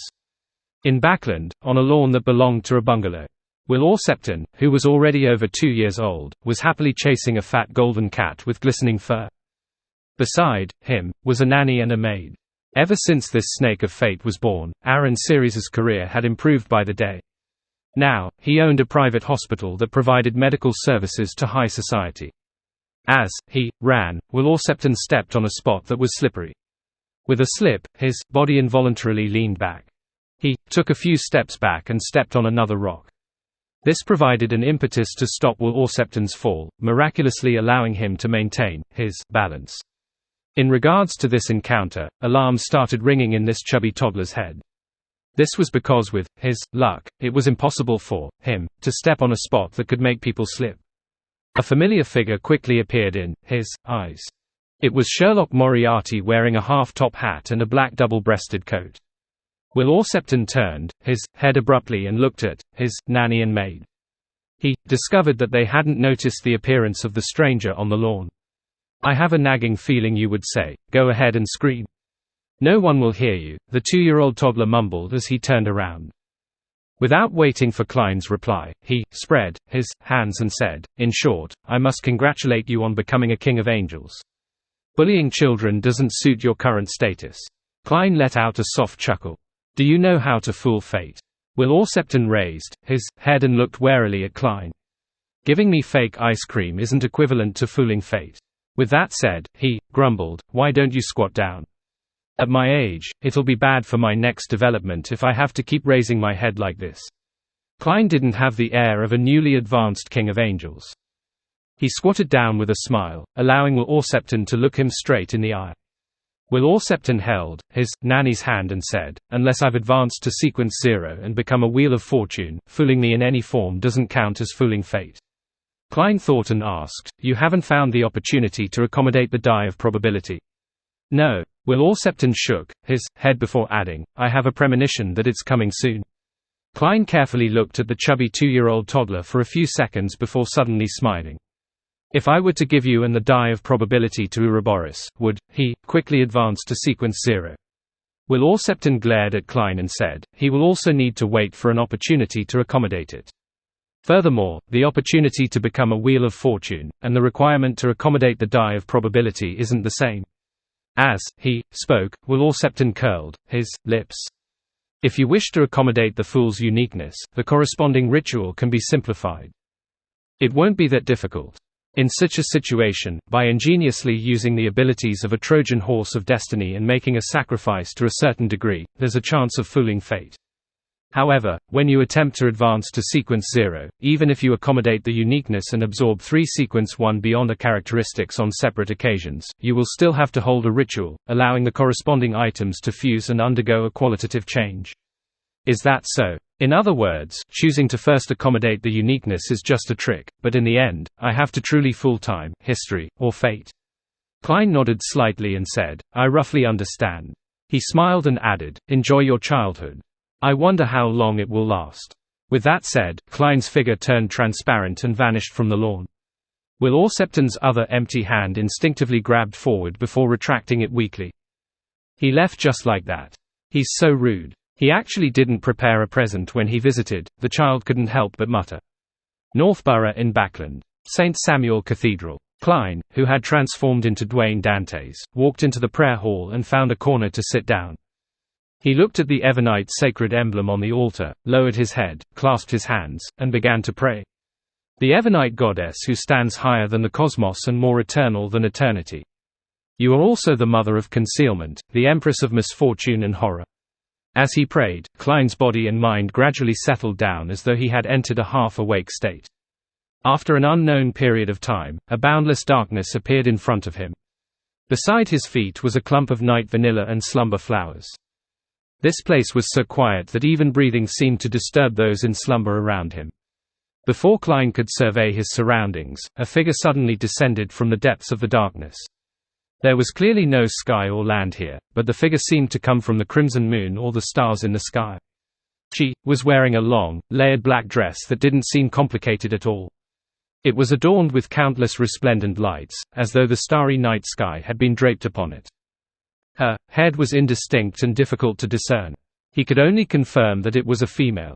"Long time no see," the figure said gently before Klein spoke. Her voice was like a lullaby. Klein bowed in a gentlemanly manner and said, "Is this directed at the former Lord of the Mysteries, or me who was previously hung above Sephira Castle?" Klein was very certain that this was a dream, but a dream didn't mean that it was fake. The Evernite goddess's projection said with a smile, "I'm not sure where you were hanging above that door of light. After I left, I never went back again." "Indeed." Klein sighed inwardly. From the details, he confirmed the origins of the Evernite goddess Ammonises. "The 3 cocoons of light that tore open were side by side," he replied simply. The Evernite goddess's projection was silently floating in the darkness, giving off a surreal feeling. She said softly, "The people there were all candidates meant for the Lord of the Mysteries' revival, but due to some unknown incident, he lost control of many things. If it wasn't for that, I would have died long ago, and lived with the identity of the Lord of the Mysteries. Then, you and Roselle wouldn't have had the chance to return to reality. This means that the death of the celestial worthy is more thorough. He can only rely on the will left inside the Beyonder characteristic and the mechanical arrangements of Sephira Castle to revive." Klein sighed and smiled. "I can already hear him whispering into my ears." The Evernite goddess's projection calmly said, "For him, or them, we are unable to defeat or stop them. All we can do is resist and suppress them. Perhaps, at certain times, a tiny oversight or relaxing even the slightest will turn us into him. On the path of being a Beyonder, danger is always accompanying us. No one knows when one will fall into the abyss." Klein silently added a few words for the Evernite goddess. He thought for a moment and asked, "Did you cause some sort of disturbance when I was born?" Seemingly fused with the surroundings, the Evernite goddess nodded slightly. "I used the uniqueness in Antigonus to indirectly affect Sephira Castle to tamper the Beyonder characteristic that accompanied your birth to the forsaken land of the gods. Indeed. Klein sighed and frowned. The uniqueness of Antigonus can indirectly influence Sephira Castle. The Evernite goddess's projection replied gently like a lullaby, he has already lost control. This also means that his self-awareness is no longer able to suppress the Lord of the Mysteries' will in him. The two psyches are stitched together, revealing the most primitive, most instinctual, and also most bloody and crazy side. And the Lord of the Mysteries is the former owner of Sephira Castle. The present Antigonus can indirectly influence Sephira Castle by using this identity very naturally. It's no wonder the Evernite goddess has a greater understanding of the strange door of light than Emperor Roselle. On the one hand, she was born from Sephira Castle, and on the other hand, she had imprisoned the crazy Antigonus. Klein was enlightened as he continued asking, why didn't you have any Beyonder characteristics accompanying you and Roselle when both of you were born? In that case, be it the Evernite goddess or Emperor Roselle, they definitely would have chosen one of the seer, apprentice, or marauder pathways. The Evernite goddess's projection said indifferently, this is also why I said that something unknown had happened to the Lord of the Mysteries, causing many of the prior arrangements to be out of control. After 2 consecutive failures, Sephira Castle experienced a certain change. This is also a good thing for you. As the apocalypse arrives, the remnant will of the Lord of the Mysteries has dissipated. In the end, all that's left is a mental imprint that's attempting to awaken. If you were born in the 4th epoch, you would have become him the moment you became an attendant of mysteries. This was because Klein had used the curtain left behind by the celestial worthy during his advancement. As for the Beyonder characteristics in the bodies of Antigonus and Zarathul, they had undergone generations of Beyonders and Beyonder creatures, diluting and wearing off the will. Klein had a nagging feeling that the Evernite goddess had some guesses about what had happened to the celestial worthy of heaven and earth for blessings. However, since she deliberately didn't mention it, it wasn't appropriate for him to probe further. All he could do was say, how did Antigonus manage to accommodate the fool's uniqueness? The Evernite goddess's dream projection didn't hide anything as she replied gently, he sought the help of Adam and Aemon. They were supporting Alista Tudor back then, using the abilities of the Trojan horse of destiny. Klein acutely grasped the core reason based on Will Orsepton's explanation and his inference. The Evernite goddess's projection that was like the starry sky of the night quietly comforted her surroundings. They captured a demigod from the Solomon Empire and got Adam to do a deeper-level hypnotism act and a transplant of the corresponding memory, making him believe that he was Antigonus. Then, with Aemon working with Antigonus, he stole Antigonus's identity and fate while Antigonus used the tampering authority to combine the identity and fate with the experimental subject. That demigod from the Solomon Empire began living in the state of Antigonus, and after some time, he took the initiative to accommodate the fool's uniqueness. He undoubtedly lost control. At this moment, the real Antigonus removed the tampering, allowing his identity and fate to return into Aemon's hands. Aemon ended the theft and returned him to the original owner. Klein listened attentively and added thoughtfully, if that's the case, it's equivalent to Antigonus failing to accommodate the uniqueness and turning into a monster, and a perfectly well Antigonus with no problems at all. The two completely different fates existed in the real world at the same time. Therefore, fate has been fooled to a certain extent. Before he finished his sentence, Klein sensed some latent problems and hurriedly asked, aren't there problems with this? It's very risky, the Evernite goddess's dream projection calmly replied. Fate isn't easy to bear. If one can't retrieve the fate from the target in that short period of time while he's losing control, things will undoubtedly fail. Retrieving it a second earlier will not achieve the effect of the ritual. Retrieving it a second later will lead to Antigonus shouldering the fate of losing control and inevitably end up with the same outcome. That's right. One has to naturally bear the burden of the troubles brought about by fate. If not for that, Aemon would have long stolen my fate and swaggered into Sephira Castle. Klein mumbled inwardly as he began to think about how he should imitate the ritual of the Antigonus family's ancestor. It was difficult to complete a normal ritual, and with the urgency of the matter, using a simplified ritual to accommodate the full uniqueness was the best option. Once I become the half-fool, my control over Sephira Castle will improve. My level and strength will at least reach the level of a true god. This way, even if I face a dual pathway true god like Aemon, I'll be able to protect myself and wait for reinforcements even if I'm not a match for him. As Klein thought about the strength matchup and development he hoped for, he began coming up with a preliminary ritual plan. He planned on using the Evernite goddess's help to suppress the Antigonus family's ancestor and use Sephira Castle to steal his identity, fate, and self-awareness. This way, his body would have his own consciousness, the will of the celestial worthy, Antigonus ancestors' self-awareness, as well as the anchors from the new city of Silver, New Moon City, and Rorstad Archipelago. He would also become Antigonus to a certain extent and accept his fate of losing control and going mad. The reason why Antigonus went crazy was that his self-awareness could no longer suppress the awakening celestial worthy. The two psyches were stitched together.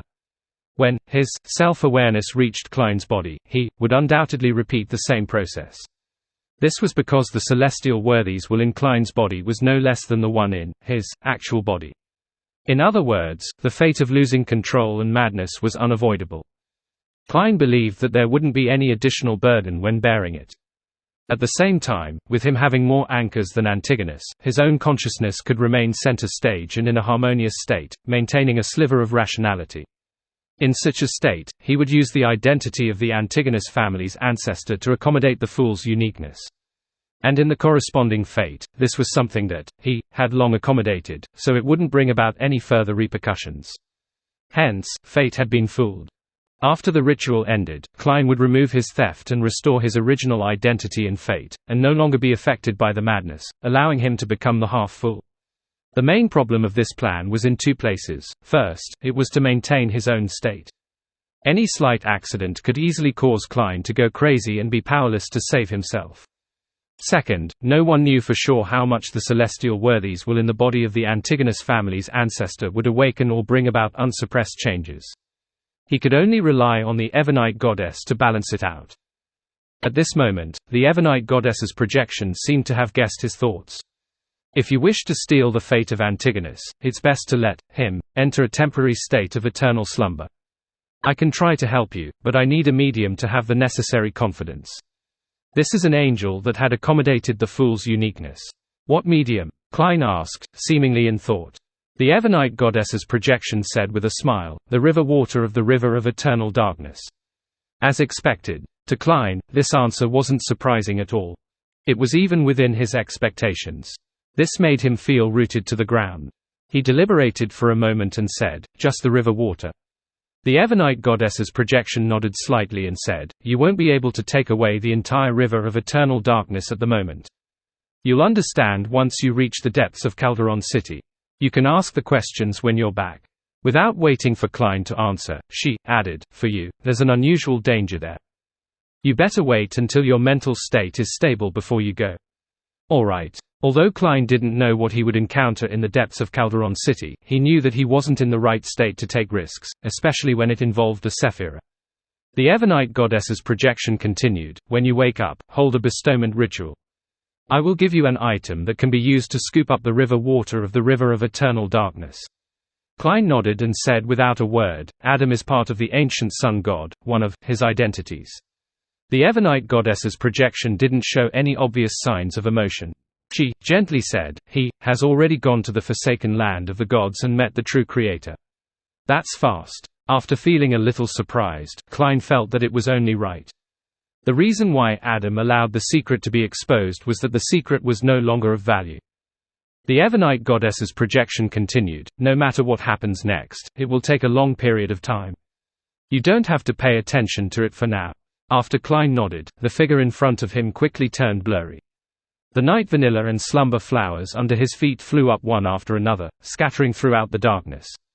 He opened his eyes and saw the dark hall and the pure light shining through the holes in the wall. The latter were like stars embedded into a velvet night sky. Klein watched as scarlet flames suddenly appeared and engulfed him. When the sparks scattered, his figure had already vanished from St. Samuel Cathedral. In an ordinary inn's empty room, Klein walked out of the sudden rising flames and began setting up a bestowment ritual. Soon, the mysterious door formed by candlelight opened. An ancient accessory flew out from the endless darkness and landed on the altar. This accessory seemed to be made out of gold. It looked like a slender bird, surrounded by a pair of wings formed by white flames. The bronze eyes shimmered with layers of light as though there were illusory doors hidden within. Klein sincerely thanked the Evernite goddess, ended the ritual, and picked up the golden bird-shaped accessory. This seems to be the image of the legendary phoenix ancestor Greggrace. Beyond this ancient death zone pathway, she had apparently grasped partial authority of the apprentice pathway.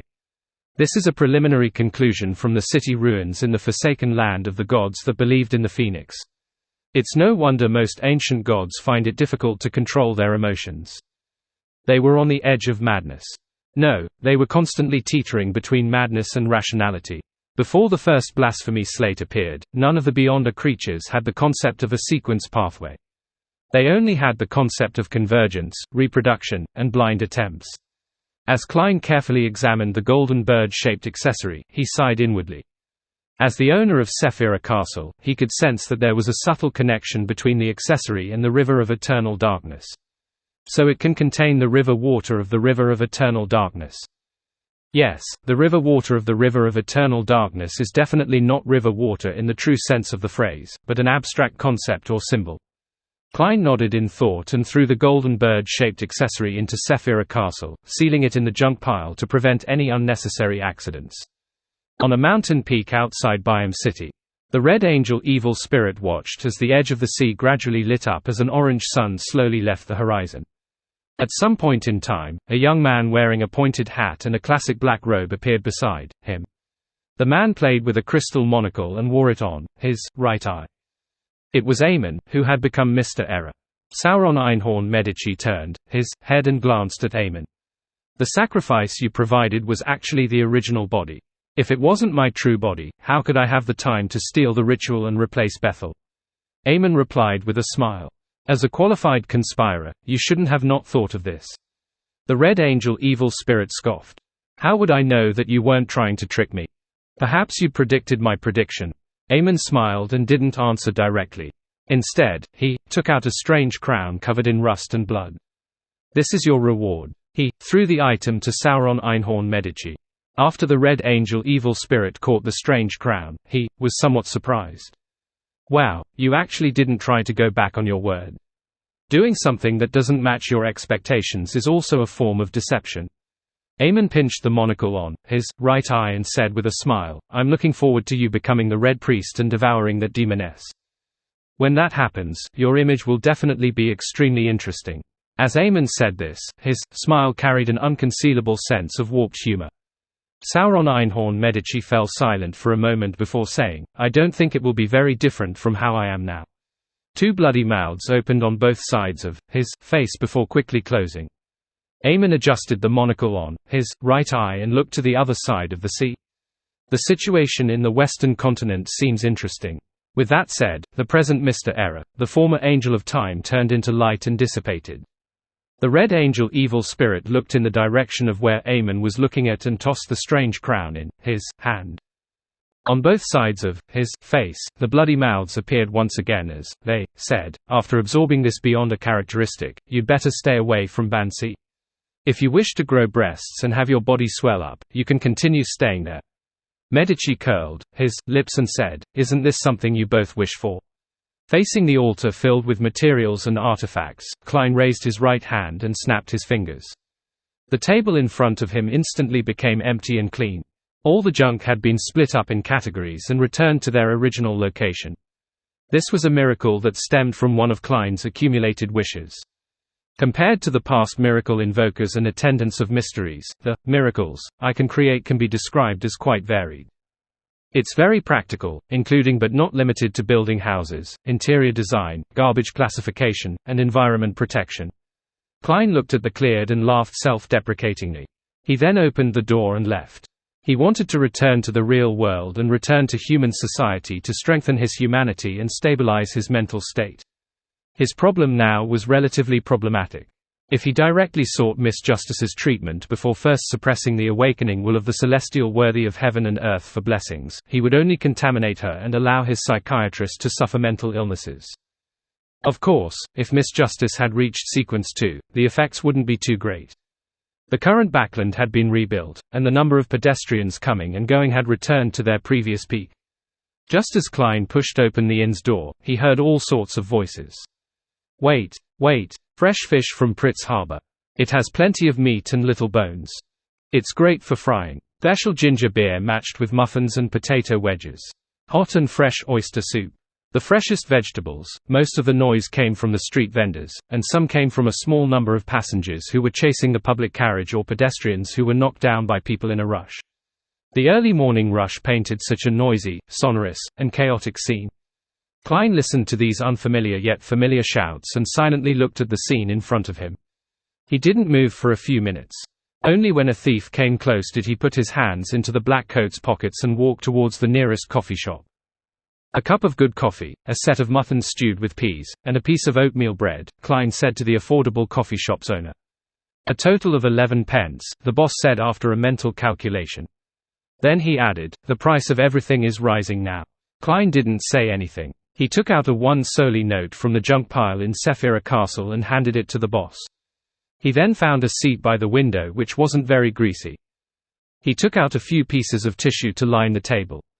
Following that, Klein placed a piece of letter paper on top of it and took out a dark red fountain pen. After watching the morning scenery and pedestrians, he finally wrote, Dear Mr. Azek, I haven't written to you for another month, because I had no choice but to sleep for some time. This isn't because I'm hurt, but because the ritual requires it. When I woke up and walked into human society again, on the streets, it suddenly reminded me of the life I had when I was in Tingen. At that time, it was always very noisy in the morning.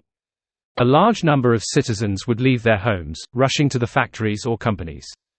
The mobile peddlers gathered on the street and peddled their vegetables, food, and fruits of questionable quality. They were always cheap. I would always protect my wallet and carefully squeeze through them before heading to the station and wait for the public carriage with many people. I worked at the Blackthorn Security Company at 36 Sutherland Street, and had a group of good colleagues. Dunn Smith was the captain, the supervisor there. He was an experienced, kind, and responsible beyonder. He had a mild personality and was experienced in his job. He also cared for all the members in the team, and his only flaw was his bad memory. For matters which weren't too important, he might forget about it the moment he turned around. He often said, hold on, there's still another thing. Of course, there was a reason why. He had lost too many companions. He hoped that they would all stay in his dreams, so he often became lost as to which matter was reality and which belonged to dreams. Old Neil was my first mysticism teacher. The most useful skill he taught me was expense claims. He always designed strange ritualistic magic, hoping to obtain help from the goddess. Some of it succeeded, while others produced ridiculous accidents. Until today, I can still recall them. He was a very kind person. Even when he was seeking to fulfill his everlasting dream, he didn't wish to harm others. Leonard is a poet with his own secrets. At first, I thought he was very mysterious, and a hidden expert that needed attention to be placed on. Later, I realized that he was a crude, simple, impulsive, rebellious, aloof, and rude young man. Furthermore, he really doesn't have any literary talent, so he could only rely on memorizing things to complete the acting requirement. Yes, he barely has some merits. He's considered rather brave, and he has sharp intuition and terrifying reasoning abilities in certain matters.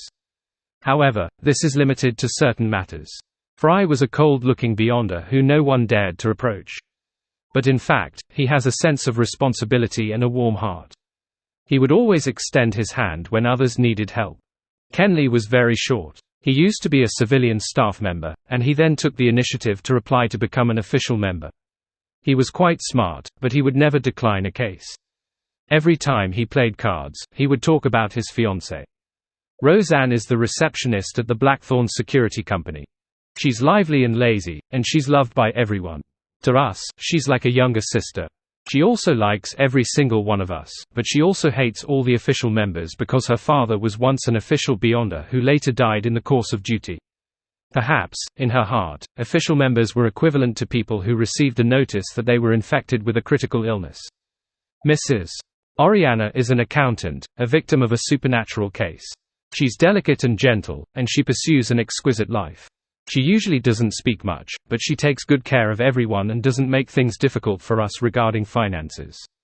For example, she rarely rejects old Neil's expense claims, no matter how ridiculous the reason was. She would only leave it to the captain to make a decision. Marmsika Tron has rare natural white hair, and she's an unsuccessful author. She has an outstanding temperament and a quiet personality. She doesn't seem like a beyonder who fights at night. She's also very brave and very firm. Even when facing death, she doesn't flinch. Marm Royale is very similar to Fry. They don't talk much but are very concerned about their colleagues. Yes, except at the card table. Brett is the best at writing reports among the clerks. He's a romantic gentleman. Even though he's been married for 15 years, he still loves his wife very much. I think he'll live a good life because he lives by the maxim that the less he knows, the longer he'll live. Cesare Francis is our carriage driver. Despite being a civilian staff member, he often encounters dangerous situations. Therefore, the captain handed over the matters regarding the purchase of goods and applications to him. He doesn't make his presence known, and perhaps this is the key to his survival. I occasionally think about it. If it weren't for the things that happened later, I would definitely still be living in Tingen. I would work on time every day. I'll be on duty to man the basement, and I would deal with the few cases that crop up while playing cards with my colleagues. I would occasionally accompany Melissa and Benson to watch a play or a circus show. If I can come home early one day, I'll study cooking. That's a huge hobby of mine. When the weekend comes, I might come to visit you and talk about the history of various fields. It's a pity that life is always pushing us forward and making us face changes. After Klein wrote down his impression of Tingen, he briefly mentioned that he had completed the ritual to become a Sequence 1 attendant of mysteries, as well as resolve one of his longtime traumas, the leader of the secret order, Zaratul. He didn't describe his predicament in detail, only seriously discussing the mental problems that Angel suffered. Putting away the fountain pen and folding the paper, Klein reached out to take out Azek's copper whistle from Sephira Castle and blew at it. Inside the cheap coffee shop, white bones spewed out like fountains, forming a huge messenger. The messenger then shrank his body, becoming only the height of a normal person. At the same time, it knelt down on one knee and stretched out its palm. "There's no need to be afraid of me." Upon seeing this, Klein laughed. "It's not like I would do anything to you." As he spoke, he picked up the letter and placed it in the skeleton messenger's hand. The messenger nodded heavily a few times. It was unknown what it was agreeing with. Then, its body disintegrated, turning into bones that drilled into the ground. At this moment, the boss brought coffee, oatmeal bread, and mutton stewed with peas. As Klein enjoyed breakfast that wasn't too delicious but was filled with a bourgeois style, he looked out the window and enjoyed the morning scenery without any reason. He admired the pedestrians, carriages, trees, mist, food, and machinery that made up the scene. If there was no apocalypse, it's best to be a Sequence 7 Beyonder to maintain the life in Tingen and live rather leisurely while being capable of handling most cases. When prepared, a magician, who has many tricks up his sleeve, won't appear too weak when facing Sequence 6 and Sequence 5 Beyonders. As for Faceless and Marionettist, one can easily get lost while acting. It's relatively easy to lose control when one advances, making it rather dangerous. Of course, if one has a sealed Creeping Hunger, it would be perfect, Klein casually thought as he recalled Creeping Hunger which had landed in Eamon's hands. He didn't know how Eamon would treat this sealed artifact, but he only felt that an item of this level was of no value to an Angel of Time. After playing for a while, he would probably throw it into a secret warehouse in the darkness. I wonder if there's a chance to retrieve it. Just as this thought flashed through Klein's mind, he suddenly felt a little guilty. This was because even if he could snatch Creeping Hunger back from Eamon's hands, he would throw it into the junk pile, making it wait to be bestowed to the blessed or believers that needed it. This was no different from being in Eamon's hands. Klein quickly diverted his attention. I lost the mirror again. Adam shouldn't be interested in a mirror at the St. level. Perhaps I can get it back. No, a road seems to have been spewed out from the Chaos Sea. In certain matters, it's possible that it can be a medium. Sigh, I only hope that Adam doesn't damage it, and that I have the time to retrieve it. After becoming an attendant of mysteries and gaining a deeper control of Sephira Castle, Klein already possessed a certain level of authority in the concealment domain. Whenever he was thinking about important matters, there would always be a thin shadow around him that no one else could see. This was equivalent to the embryonic form of a divine kingdom, the realm of mysteries. Therefore, he dared to directly think of Adam's name. After sighing, Klein suddenly recalled something and hurriedly got the Worms of Spirit on duty in Sephira Castle, to graft a certain area in the spirit world he fixed when he advanced over. Immediately after, he finished the leftover mutton and the last bit of oatmeal bread that he dipped into the soup. He finished the coffee beside him. After putting on his hat and standing up, Klein took a step forward and entered the spirit world that corresponded to Utopia. Then, he removed the grafting and returned to the ruins of Utopia.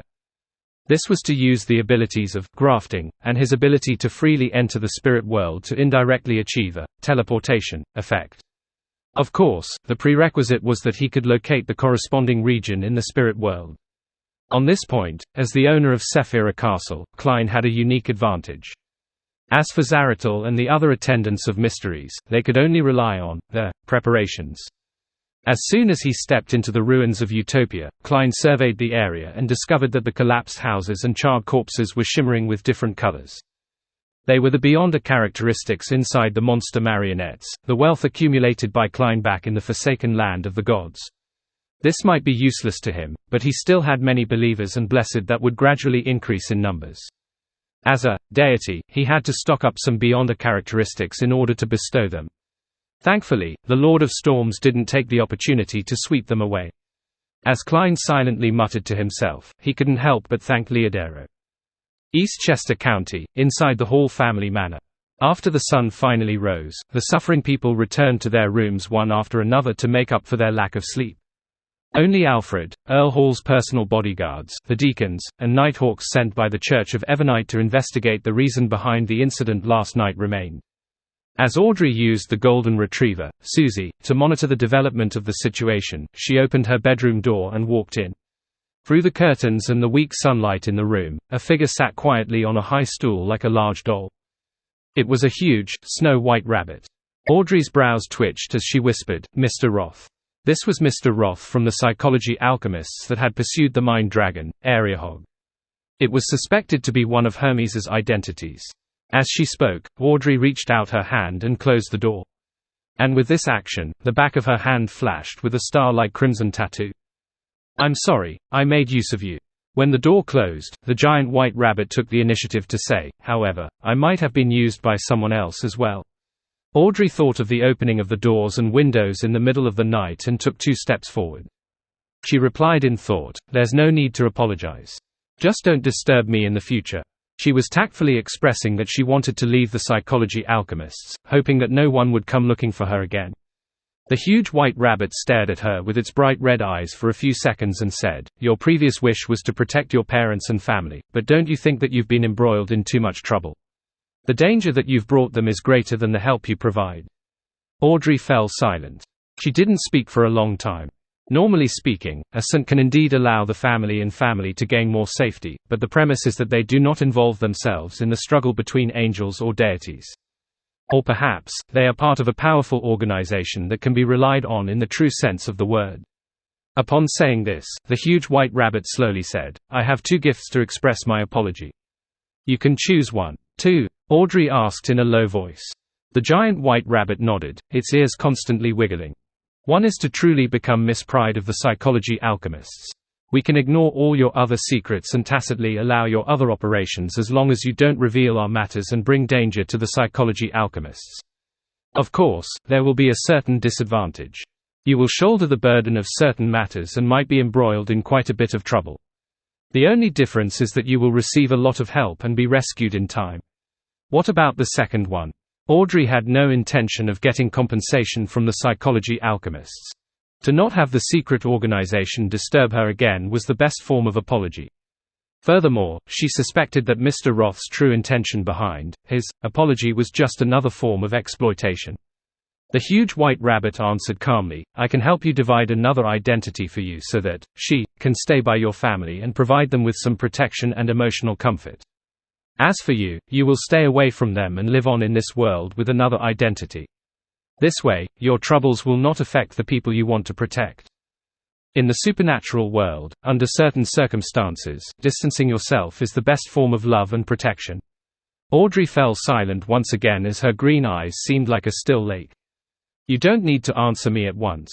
Or you can combine the 2 methods." The giant white rabbit got off the high stool and stood up. "You know how to get into the Garden of Eden." As it spoke, its figure gradually disappeared into the sea of collective subconscious. Biome, in a room in the Church of the Sea God. The Oracle, Danitz, dressed in a gorgeous robe, sat on a chair, silently looking at Alger Wilson. The sleepiness from waking up in the middle of the night was gone from the fright. The Cardinal of the Church of Storms actually wanted to defect to the Church of the Sea God. This was a huge matter in the field of religion, in the world of mysticism and international politics. Even though he only had a rough understanding of the Church of Storms, Danitz believed that with their style in handling matters, they definitely wouldn't let this matter go. Perhaps a calamity was already on its way to the entire Rorstad archipelago to destroy it. Furthermore, a cardinal is definitely highly valued by the Lord of Storms. Alger's betrayal might attract a god's punishment at any time. The more Danitz thought about it, the more he trembled, afraid that he would be affected. This made him recall a saying from his hometown, "Don't be near people abandoned by the gods." This was because those guys might get implicated when lightning smote down. If not for the fact that Gairman Sparrow had sent me a message in the name of being Mr. Fool's attendant to help me settle Alger Wilson in, I would have already tied up this ticking bomb and sent him back to the Church of the Lord of Storms. The more afraid Danitz was, the more he couldn't help but mutter inwardly. Of course, he was just letting his thoughts run wild. He didn't even consider the difference in strength. After a while, someone knocked on his door. Danitz jumped up and quickly walked to the door, opening a crack. "Any results?" he asked in a low voice. The intel supervisor of the Church of the Sea God said simply, "Lord Oracle, the Church of Storms has switched cardinals." "What about the original one?" Danitz pressed in surprise. It said that he was transferred back to their headquarters. The intel supervisor recounted what he learned from some of the servants at the Cathedral of Waves. Transferred back to their headquarters. As Danitz was confused, a grayish-white fog suddenly appeared in front of him. He heard Mr. Fool's words, "From this day forth, Alger shall wear a mask and become the pontiff of the Church of the Sea God."